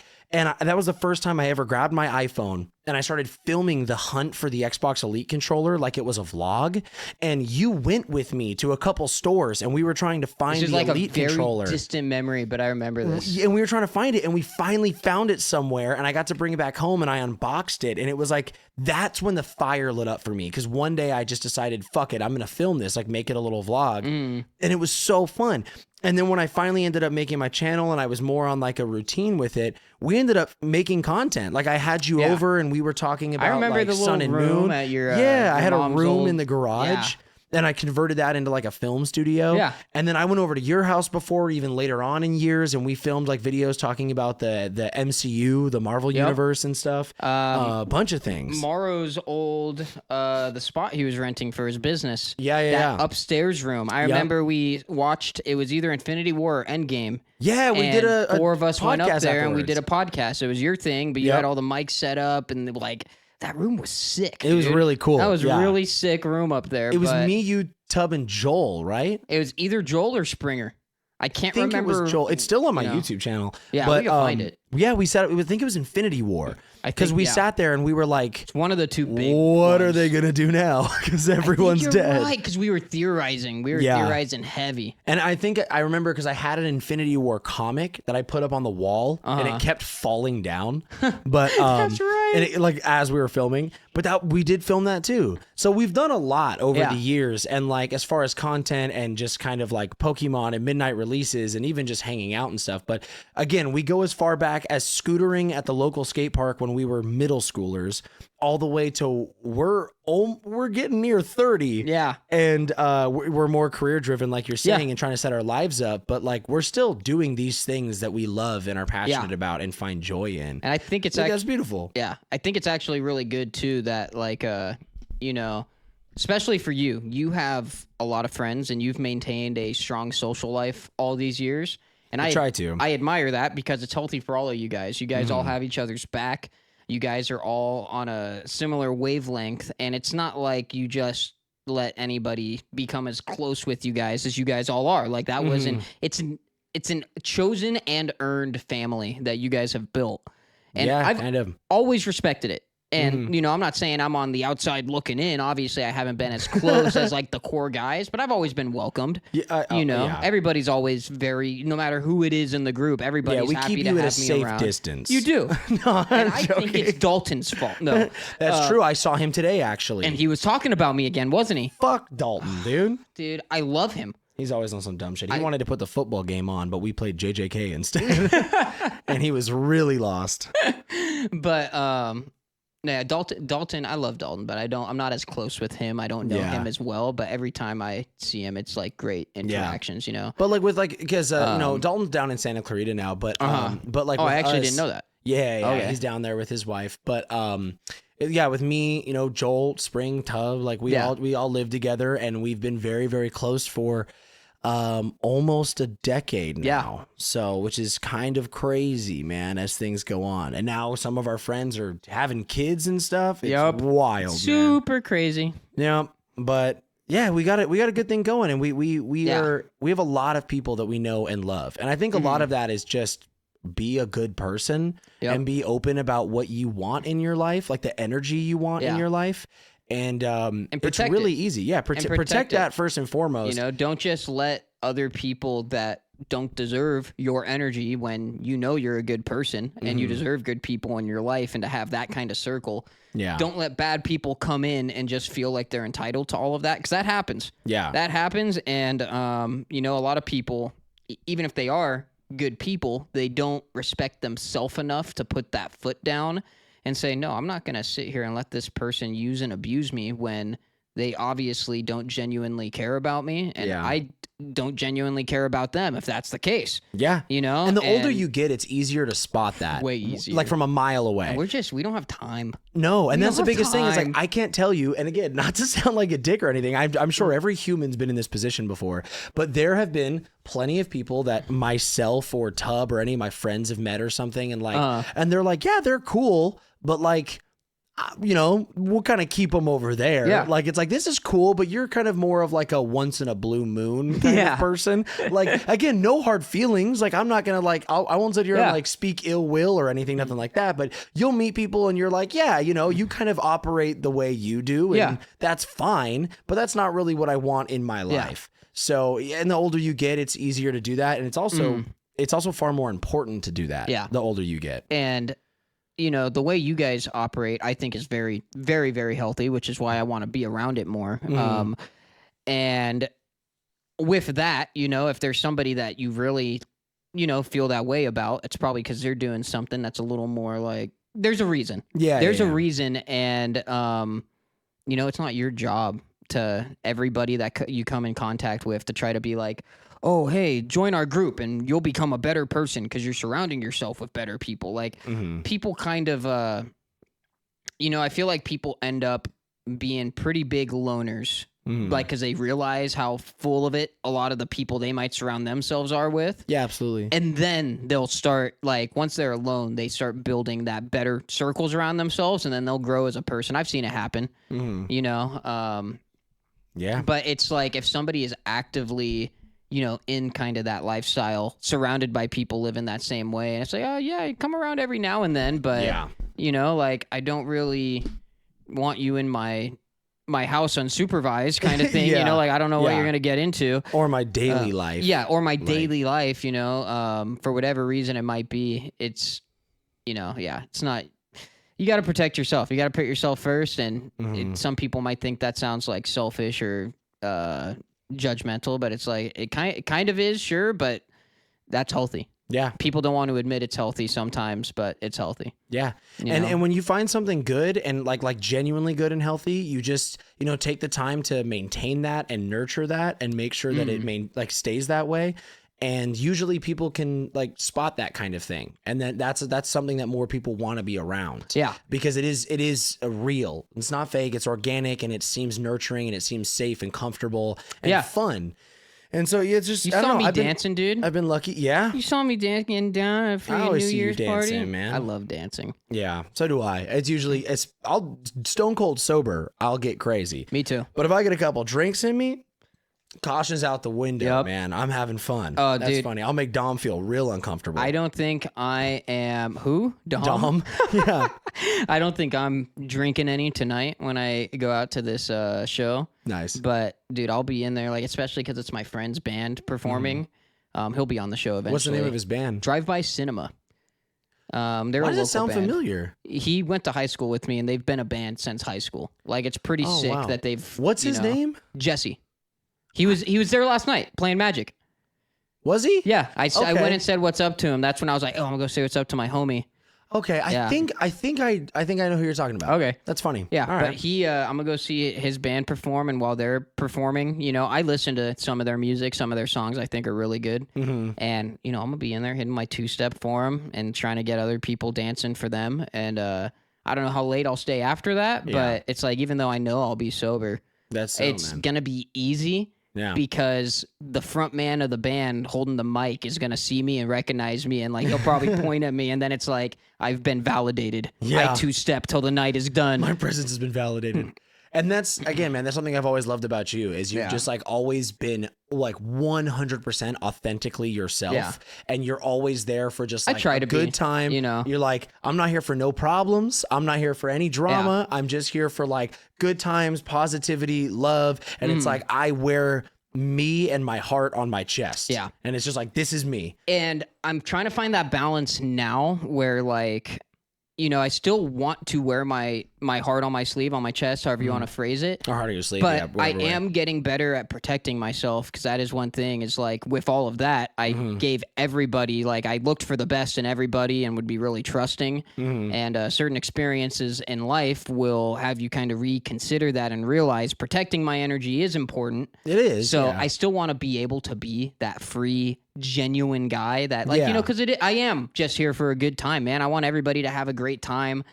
People spending time together, laughing, having fun, nothing beats it. It is one of the greatest things to exist on Earth. It is one of the best beauties of having human intelligence is that we get to enjoy that the way we do. Yeah. It comes with a lot of crap because we have anxiety, we got depression, but Yeah. that makes it all worth it, in my opinion. And I'm getting better now to where, like, instead of just kind of putting up with it when people are disturbing my peace in a way that is a little bit like not just me overthinking it, but it is directly like, what the heck, that's messed up. I'm getting better at saying, no, that's messed up and I don't deserve that. Yeah. And I'm going to say it right now because if they end up having a problem with it, all right, then we know who's got to get out of this room, me or them. Yeah. Or, if they respond to it well, like most people typically end up doing when you share concerns or whatever it might be. It's like, okay, now we have a better situation going on here, a better bond. And, it's just, I'm trying to find that balance in life where I'm not, It's important. where I am respecting myself and like, kind of some of the stuff that we won't mention in detail, but we talked about last night where it took me a long time to accept, like, maybe this is really what's going on here. Yeah. And it's like, if you don't respect and love yourself, you're never going to accept that you've been done dirty. Yeah. In a weird Boundaries way, and lines in the sand are important, and like actually accepting the reality of how things might be, but also trying to make sure, like, protect those parts of yourself, but also try to make sure that they don't change you. Yeah, as don't get time goes cold. on. Yeah, don't get cold. Like it's good to learn and be smart about it moving forward, where it's like there are things I should be paying more attention to, and there are ways that I should be more open and I shouldn't be as afraid to put my foot down with certain stuff. But it's like I'm not gonna let this stop me from like we're saying, putting my heart on my sleeve. Yeah. I'm not gonna let this stop me from being how you've always been. Yeah, And exactly. so that's being me. and that's that guy who's out at transplants ripping people down into the mosh pit or Yeah, something. dude. Oh. Like, and is trying to make sure everyone's having a good time. Yeah. And it's just open and inviting. So that's Pretty important. much. Yeah. Yeah. So, I love you, man. I love you You're too, my man. boy.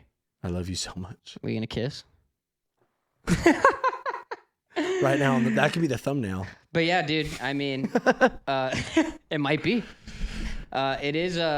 But it is cool that I've had a good social life too with like the group that I've a lot of my friends that you've met at things I've had here, but haven't really hung out where it's like some of my friends and you guys. I'm sure we will because my buddy Ben, I think you would get along with really great. I think I've met him, and I've known some of the other guys for a long time, since like middle school or high school. Gotcha. But it is, even though we're more career focused now, we don't really have, I'm doing this podcast and I'm doing it very loosely. yeah, Like I don't have schedules and I'm doing it when I can. When I am working again, it won't be as many shorts, but I'm still going to try to do a weekly podcast because I know I could fit that in and I love doing this. I'm having a blast right now. yeah. but it is good, even though we are becoming like more, I guess, your typical American adult, Yeah. working our 9 to 5s, or in my case, my 6 to 6, and paying the bills. And, I know. Yeah, mine's you like know, 6 to 4:30 or 7 Yeah. to 5:30. Mine is 6 to 4:30 sometimes, 10 hours. Yeah. Yeah, but sometimes it is 11 and a half hours is like our long Yeah. shift that we do. You could do typical enough. weekends too, right? You Yeah. could do 7 days a week. Yeah, like That's if I was gnarly. working right now, a crew that I'd probably be working for, that I'm close with, like they work today. I saw them posting overtime, on Instagram Oh. and stuff, which right now I would love. I do actually need money. Yeah, But believe it or not. I need funding. But Yeah. Unfortunately. even it's just it's nice that I'm able to accept my job and enjoy my job. I do like it, even though it isn't like my ideal dream job. And I think it's almost like because it didn't come from a place of passion, to bring it all the way back to what I was talking about earlier. Since it didn't come from like a place of chasing a dream, it made it easier to grow into liking it, instead of like with YouTube, you care about it so damn much that when it becomes a career and it's like how you're making your money, you don't want to start having the thoughts, maybe I need another job. You want to think, how do I make this work? Yeah. And then it's like you said, you're the dancing monkey. Woo, pay my rent. Yeah. Pay my bills. I'm hungry. Literally. And you're doing all that because you care about what you're doing so much that you're doing it in a different way. And like with my job, yeah, it pays me well, makes it easy to keep doing it. But it also makes it easy to love the fact that it's not like I don't have a passion in demolition, which is like the primary functions of my job is cleanup, throwing heavy stuff away, sweeping floors, and demolition. And I don't have an inherent like, oh man, What do you mean you're not passionate about that, man? I mean, I love it. I'm not going to lie and say it's not really fun when I Yeah. get to destroy stuff. Yeah. But I'm not sitting here like, I hope I get to destroy stuff for the rest of my like, I know the toll it could take on my body. As soon as I have a way out that's going to pay me just the same and like take care of me just the same, it's like, yeah, I'm probably going to take it. Yeah. Depending on what it is. If it's like Absolutely. sanitation expert, like some poop water man, I might not Yeah. take that, because that's even more like, no, that just sounds miserable. And my job doesn't sound miserable to me, but Yeah. it's easy to love what I do, especially when the company's good a lot of the time, who I'm like, the people around me. Yeah. Yeah. And just that I didn't come into it from like, I really want to do this. Yeah. And then you get there, I had a really rough first week, and then I come, oh, you know what? I actually kind of like being at work. It's kind of fun being around the guys and cracking jokes and Yeah. getting this side of life, and kind of, seeing why my dad is how he is. Yeah. That's That's another thing too, man. Yeah, the older we get, we start to realize, holy shit, we're just our fathers. Like, I'm just much. my dad. So much. You grow up and you have all these like little things that it's easy to be a kid. Oh, dad, you this and you that. You did this to me. And then you grow up and you're like, oh my gosh, you tried your absolute best, and I was so damn mean to you. I know, yeah. You were just a human trying his best Yeah, as well. dude, like- or you say one thing one day and you realize that you said it the exact same way that your dad says it. Yeah. And you're like, fuck. Like, where's he at? Yeah, you're like, fuck. It's just a reflection. Yeah. Yeah, it's weird. That's how it started for me, realizing, and now like just living a very similar lifestyle to him with like the hours I work and stuff. Yeah. It's like, man, I was such a dick sometimes when I didn't need to be, just because I didn't get it. Yeah. And it's something that I can't really blame myself for, being a kid not getting it, because you're a kid, you're young, you're learning about life still, even when you are a young adult. But it's something that like makes me think about, if I get the chance to be a dad and I'm still working this job, I got to be extra intentional when I get home from work, not to maybe do some of the same behaviors that are very natural to fall into when you're exhausted. Yeah. But, like beating your kid. What? Yeah. No, yeah, he beat me up all the time. Like beating your kid. Dad never. I gotta try ever, extra hard to not beat the shit out of my Yeah, kid. dude. It's just I got all this pent up anger, and I've just been destroying shit He just all looks day. like me. And, no, I'm just kidding. No, but I but get what you mean. Yeah, Yeah, you gotta try really hard, working long hours, to be a present father. And Absolutely. Not saying my dad wasn't present, but there was plenty of times where he'd come home tired, exhausted, understandably so. Yes. He'd be on the couch watching TV. He didn't want to be bothered, and I'd be, Dad. And, what? And I'm like, man, it stings when you're a kid. He doesn't want, you feel like you did something wrong. Yeah. But it's like Then now you become him. Yeah, now like, I get home from work and the dog's jumping all over me. I'm like, Molly, and I'm like, oh man. Yeah. Why'd I talk to her like that? It's not Well, her you realize fault, again, you're just a human, and so is your dad. And it's like, yeah, dude, if anybody was like doing like hard labor for 12 hours and came home, I'd be like, get the fuck away from me, dude. Like, I'd give me a little bit of time to myself, and just to unwind. It's hard. And we just really do become our parents, and adulthood starts to make a lot more sense. Yeah. So I like it. Oh, those are looking sick. Yeah. It timed out, I noticed, so I started. I'm doing a 3D print for Dylan to have for Magic, and we have the camera going to watch it while we do this. That's so rad. Does it come with a camera in it, or you installed it? It's built in. Yeah. That's so sick. It's a life counter for Magic. So as you do damage, you can go up or down or whatnot, and it's a Spider-Man themed life counter. Because he has a Spider-Man themed deck. I do. He loves a lot on that. So. My favorite superhero. But yeah, man, life's crazy.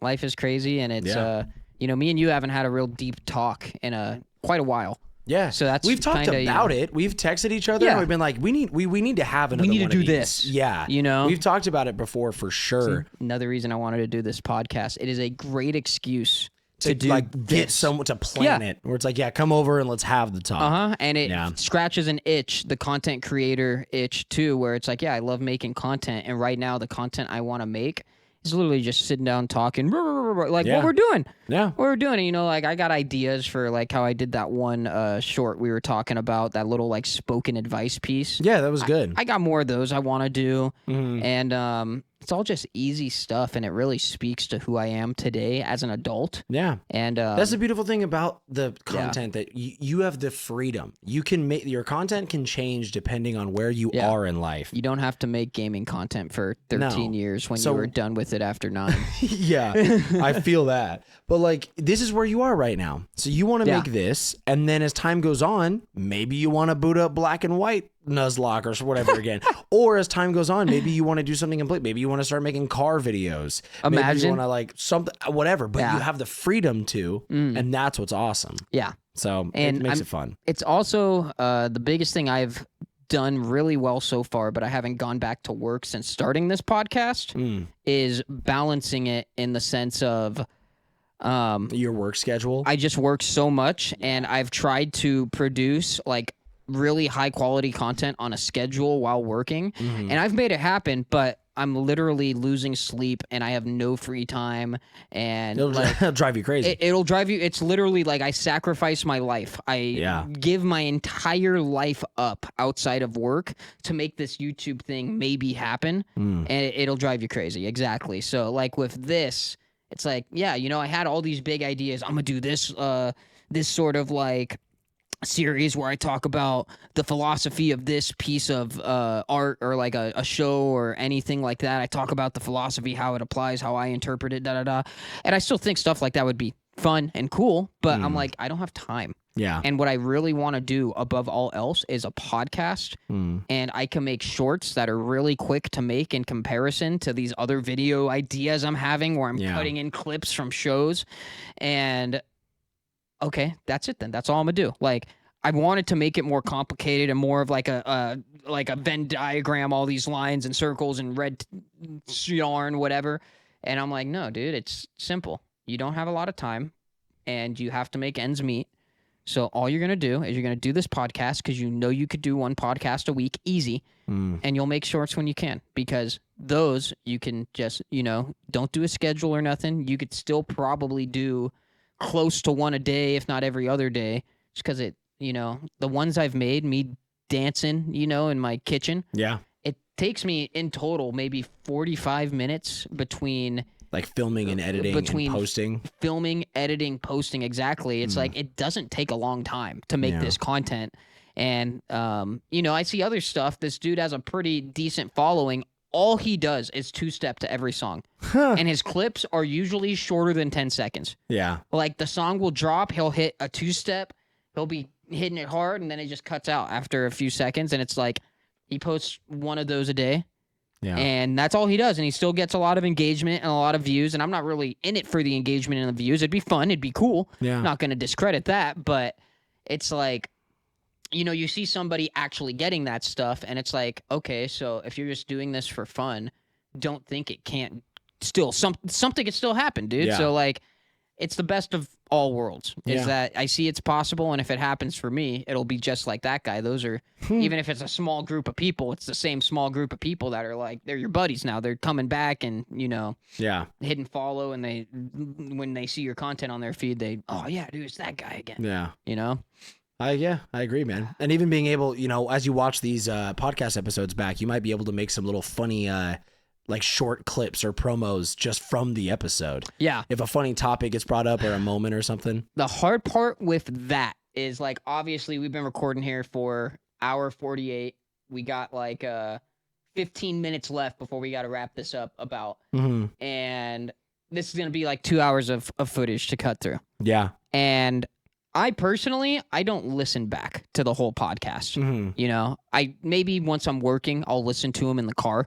I wouldn't be surprised if I do that because it's just like drive time is the perfect time. It's podcast time, baby. Yeah, absolutely. And you could learn a lot from that as well, like listening back to it. Yeah, like even I listen, I'll like skim through. I skimmed through the last one to figure out the audio issues, which is why I've been telling you to deep throat that mic. Yeah, I've been trying to be on it. I think I got a little far in some points. So if my audio's messed up, I apologize, It won't be ladies yours. and gentlemen. Your audio will be fine because Okay. I'm close on mine. It's when if you're further away and your voice is quieter, it makes the level of my voice and your mic closer to the level of your voice, and it's harder to duck it.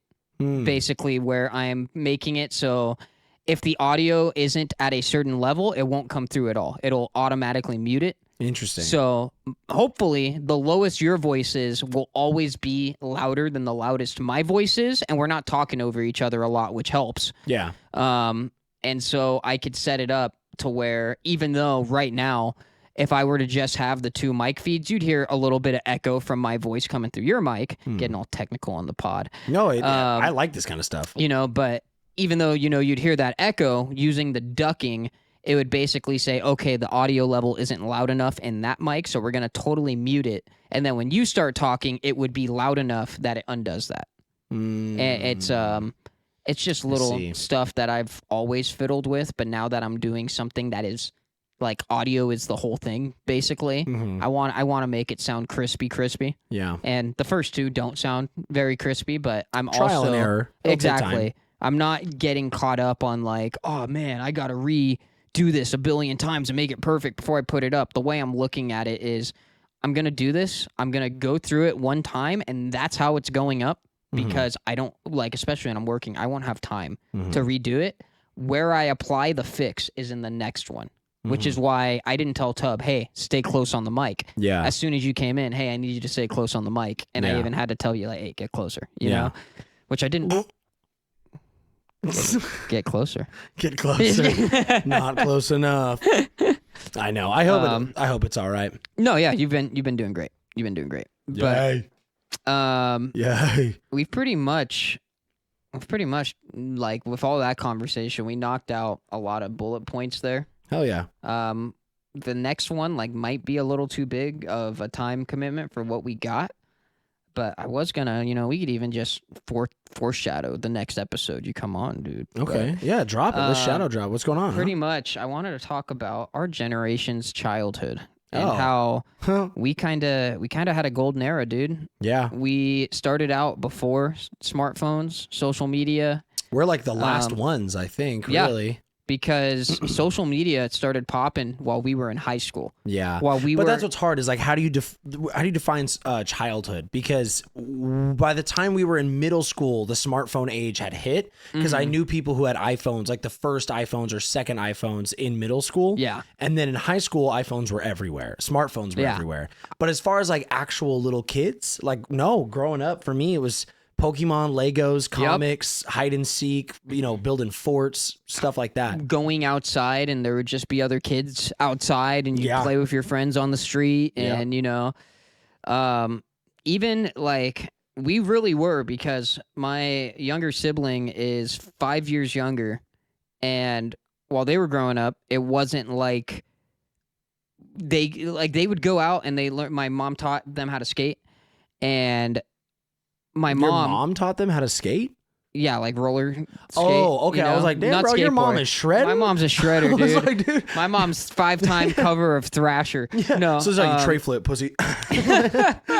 Like, dang, mom. but like my mom killing it. my mom would sit out there because my mom felt bad. There's no other kids on the street. Yeah. You know, and so my mom would just be out there to be company. Yeah. You know, and like for me, my whole childhood, I'd go out, I'd jump on my bike right down the street. There's usually other kids down there on the street, Yeah. or the iconic, oh, there's all the bikes in the front yard. That's where we're going, boys. Yep. That's where we're dropping. Yep, that was my house by know? where I used to live by Lane Park. It was like right on the corner, dude. There was always like Connor's bike, Nolan's scooter or whatever. But I learned how to tail whip on that street with some other kids that were younger than me, but they lived down like a few houses down. I went outside of my scooter, saw they were on their scooters and bikes, and I went down with them, and then we were just kind of like jumping off curbs, and it was us for like hours until I finally landed my first tail whip on a scooter, and it was just like with the neighborhood kids. So yeah, that was how I grew up. Yeah. Yeah, dude. It was awesome. And I know some kids still go to the skate park, and some kids break this mold because their parents make sure of it. Mm-hmm. And kudos. Yeah. That's like It's important. so much respect, dude, that you're actually parenting and giving your kid experiences instead of letting, like, life is busier for us than our parents' generation. It sucks, but More expensive for sure. more expensive. It's harder to give kids the same things our parents could give us Yeah. on the same salaries. But you gotta like if anything else, attention, dude. Just attention, not iPads. Keep those iPads away. Like, don't even have that be like a backup option because it's just not good, dude. It's like I hate screens everywhere now. Yeah. And no matter what you do, it's like kids are always going to grow up with screens now. Yep. And social media is so important nowadays for a lot of things. And a lot of reasons it's not. And a lot of reasons it's just, you know, all distractions and stupid bullshit and brain rot. But like it's very integrated. It's so integrated into culture and daily life in America, and like it's just it's hard to get away from. And there's screens everywhere now. Everything's a screen. Yeah. You roll up to Carl's Jr. now, and it's a freaking AI bot taking your order. I and hate it's crazy. And like, you know, the rental that Tub has right now while his car's getting fixed is a new it's a newer Model Y Tesla. Gotcha. The full self-driving on it is so incredibly good that he never has to drive.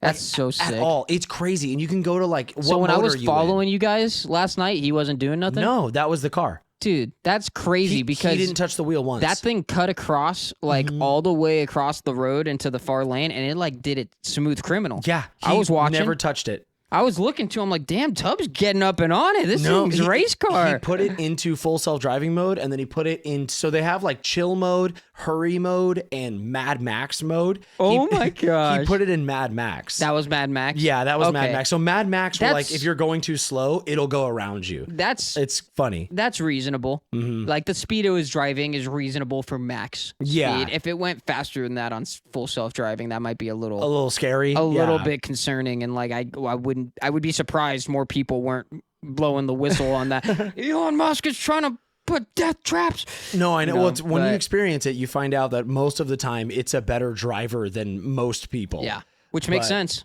but, I hate like- that it makes sense, but it makes sense. Yeah, and like all of that to say, not to go down that road because you're right. That is a big topic, and we could talk about that for an hour at least. But the reason I bring that up is like our kids are going to grow up tremendously different, Surrounded with so much screens and social media and possibly self-driving cars everywhere. Yeah. Like who knows? Waymos.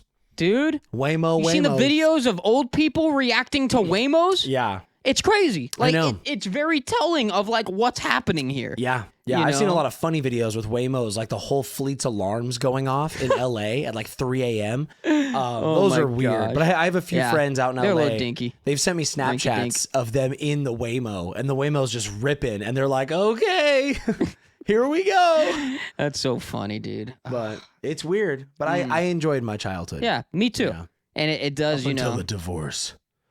But I enjoyed my childhood. Up until my parents. No, I'm joking. Around every now and Get a little bit. But that's when I had 2 Christmases. That's when the gifts really started coming in, baby. Yeah. More Pokemon games. No, genuinely. But it was cool. I was cool. And I think it's definitely something that we'll hold dear for many, like for the rest of our lives. Yeah. We had a really cool childhood. I want to, if I get the opportunity to raise kids, I'd love to have the opportunity where I'm making money in a more present sense for my family than what I do now. Yeah. I'd always do it. I'd always make that sacrifice if I had to, but I'd love to have another way that I'm home more, you know? And whatever the path might be, I'm very tempted to homeschool. Not so much like just for the sake of, you know, I don't want my kid going to school and being surrounded by those screens and seeing all these other kids becoming zombies. Because I know a guy who's homeschooling his kids, and he has to put in that effort to make sure they have friends their age still. But at the same time, like, his kid's favorite food is asparagus. This kid isn't even 10, and their favorite food is asparagus, and they love vegetables and healthy foods. And, like, he just really said, like, made this intention when he had kids, you know, it might be hard, it's going to be a lot of work, but I want to raise these kids to know how to take really good care of themselves. That's and smart. To live a life like I had as a kid. I hate veggies. Yeah, I hate me too, vegetables. dude. Not knocking my parents. You know, they did their best, and I was always fed. Yeah. But my mom never taught me the value of nutrition. It was just like, here's food. Eat it. You eat it or you don't eat anything. You know, and most of the time it was like meats and like more carnivore things, not like not salads. We weren't a big salad family. My whole life was freaking chicken nuggets and corn dogs and like biscuits and gravy. Like that was my whole life. I had a lot of that. PB and J's. It's all delicious to this day. Yeah, but it's not like it's not conclusive for me and you being adults that make healthy food choices naturally. Yeah. It takes more work. I have a terrible diet. I'm not going to lie to you. My diet right now, it needs a lot of work. You're talking to the right person, because my diet is probably worse. So it's horrible. We're probably right on the same level. Mine's really bad. So we both get that. Yeah. And like, he saw that kind of thing happening, and he said, no, I want to, you know, might suck for the kids. All they're eating is veggies, and they don't get to experience the glory that is McDonald's too often. They still give their kids McDonald's. Yeah, I was going to say, but more so as like a treat or something. Exactly. It's not like the convenient, like, oh, we're going home, kids, and we don't want to cook. What do you want from McDonald's? It's like the kids will, like, you know, the same way some kids will get candy. It's like they're getting McDonald's. You know, they're getting a little bit crappier of food that's got it's tasty. Meanwhile, as an adult, there will be days where I'm like, I had McDonald's for breakfast, lunch, and dinner today. Exactly. Those kids probably won't be like that. Yeah, which is good. And I agree, because like I wish, you know, not knocking my parents either, but like because they did their best, but I wish that when I was growing up, they spent a little bit more time with me going over like nutrition, you know, education and financial education. Yeah. I wish they spent a little bit more time being like, here's some tools and things that we've learned as far as finances and, you know, eating, and they prepared me for a lot of things in life. But there was I wish that they kind of took it a little bit more serious about, you know, eating and money at an age where it would have stuck in a much better way, because building new habits as an adult is so much harder. Yep. I am so much more stuck in I just made a short saying, don't get stuck in your ways. Yeah. I had to make that short because I'm stuck in my ways. Yep. And I got to remind myself, don't get too stuck in your ways, dude. There's a lot of better ways you could be going about stuff. And even though that was more about ideas, it kind of sticks for habits too. It's like, you know, I love eating like crap and it tastes so good, but I can't get stuck in that way because I'm all too aware, like, no, dude, I got to fix my diet and I'm going to feel it. I'm going to appreciate it. I'm so screwed. And, you know, I got like, I'll have Kit Kats in my nightstand drawer and I'm like, ooh. You're a little worse than me, but my problem is I will eat less overall food in the endeavors of not eating as much junk food. So like, instead of reaching for the Kit Kat, it'll be like replaced with nothing at all. It's not like I'm replacing that Kit Kat with a healthier snack, like a Slim Jim. Slim Jims aren't great, but it's better than a Kit Kat, I'm sure. Yeah. You know, protein maybe, at least. Yeah. You know, but it's for me, I have so much guilt about my diet that a lot of the times, like, I'm trying to get better even if I just have to go and eat out. It's like, I know it's not the greatest for me, but it's a lot better than microwave Hot Pockets and crap. Yeah, that's And my just- thing. So I many gotta- frozen meals. I just got to make sure I actually eat, though, because food guilt, I will, like, avoid food sometimes, and then I'm like, oh, man, I haven't eaten all day, and that's just not healthy. Yeah, I don't like know that how I'm too. so energetic. Yeah, bro. Yesterday I went almost 24 hours without eating, and it wasn't really like a conscious choice. Yeah. It was just like I wasn't that hungry, and I was busy. I had you stuff get carried going on. away. Yeah, I'm the and, same and I was way. like, all right, whatever. Yeah. And then after you left super late last night, I had a bowl of Cinnamon Toast Crunch, and I was like, all right, nothing like 3:30 a.m. I Cinnamon got Toast home Crunch. and I ate like a triple cheesy Hot Pocket, There you go. like cheesy crust, double cheese. It was. So and you're good. like, all right, now time for bed. Yep, pretty much. Yep. I do the same thing, bro. Come, Molly, let's cuddle. Yeah, come on. That's funny. But yeah, dude. I mean, all right. there is the last thing I wrote on there was a maybe, and we could totally save that if we ever talk about it. But Drop the topic. What is it? it's a little political. Okay. It's the silent middle. Ah. And it was mostly about how people often perceive disagreement on a certain stance as total agreement on the opposite stance, Yeah. and how that's not good, Yeah. and how the middle shuts up because we don't want to deal with it most of the time. Yeah. I just want to talk about that a little, but we'll save that one. Yeah, we'll save it for next Save time. that one. It reminds me of a tweet though where somebody was like talking about how toxic Twitter is. And he was like, this app is so stupid. You could say I love pancakes and somebody be like, why the fuck do you hate waffles? Exactly. And he's like, that's how stupid that app is. And that just goes for a lot of things. But yeah, we'll talk about that next time. We'll have more. And then maybe next time I'll try and bring some ideas for topics of my own. Absolutely. Always welcome. You're welcome on whenever you're going to be over here, dude. We're going to be doing this. Thank you, brother. Thank I you appreciate for it. being a part of All Mac, No Cheese. Thanks for having me on, Mac himself. I am. I barely Mac. looked over at the whole setup on here. That's the camera right there? Yeah, with the green, blue- right to the right of the blue dash. Nice. Yeah, right underneath the light. All right. It's hard to look over there because that light is bright. Yeah, but- I have one on my yeah. desk as well. It but- does a really good job though at lighting up for the camera. But yeah, Yeah, the whole room. Thank you, ladies and gentlemen. Until next time. we'll see ya. Stay in school. Or don't. Unless you're Or be homeschooled. or don't. Yeah. Play Pokemon, Expedition 33, Magic the Gathering. Whatever Be you good do, people. don't listen to those guys from the Dare program.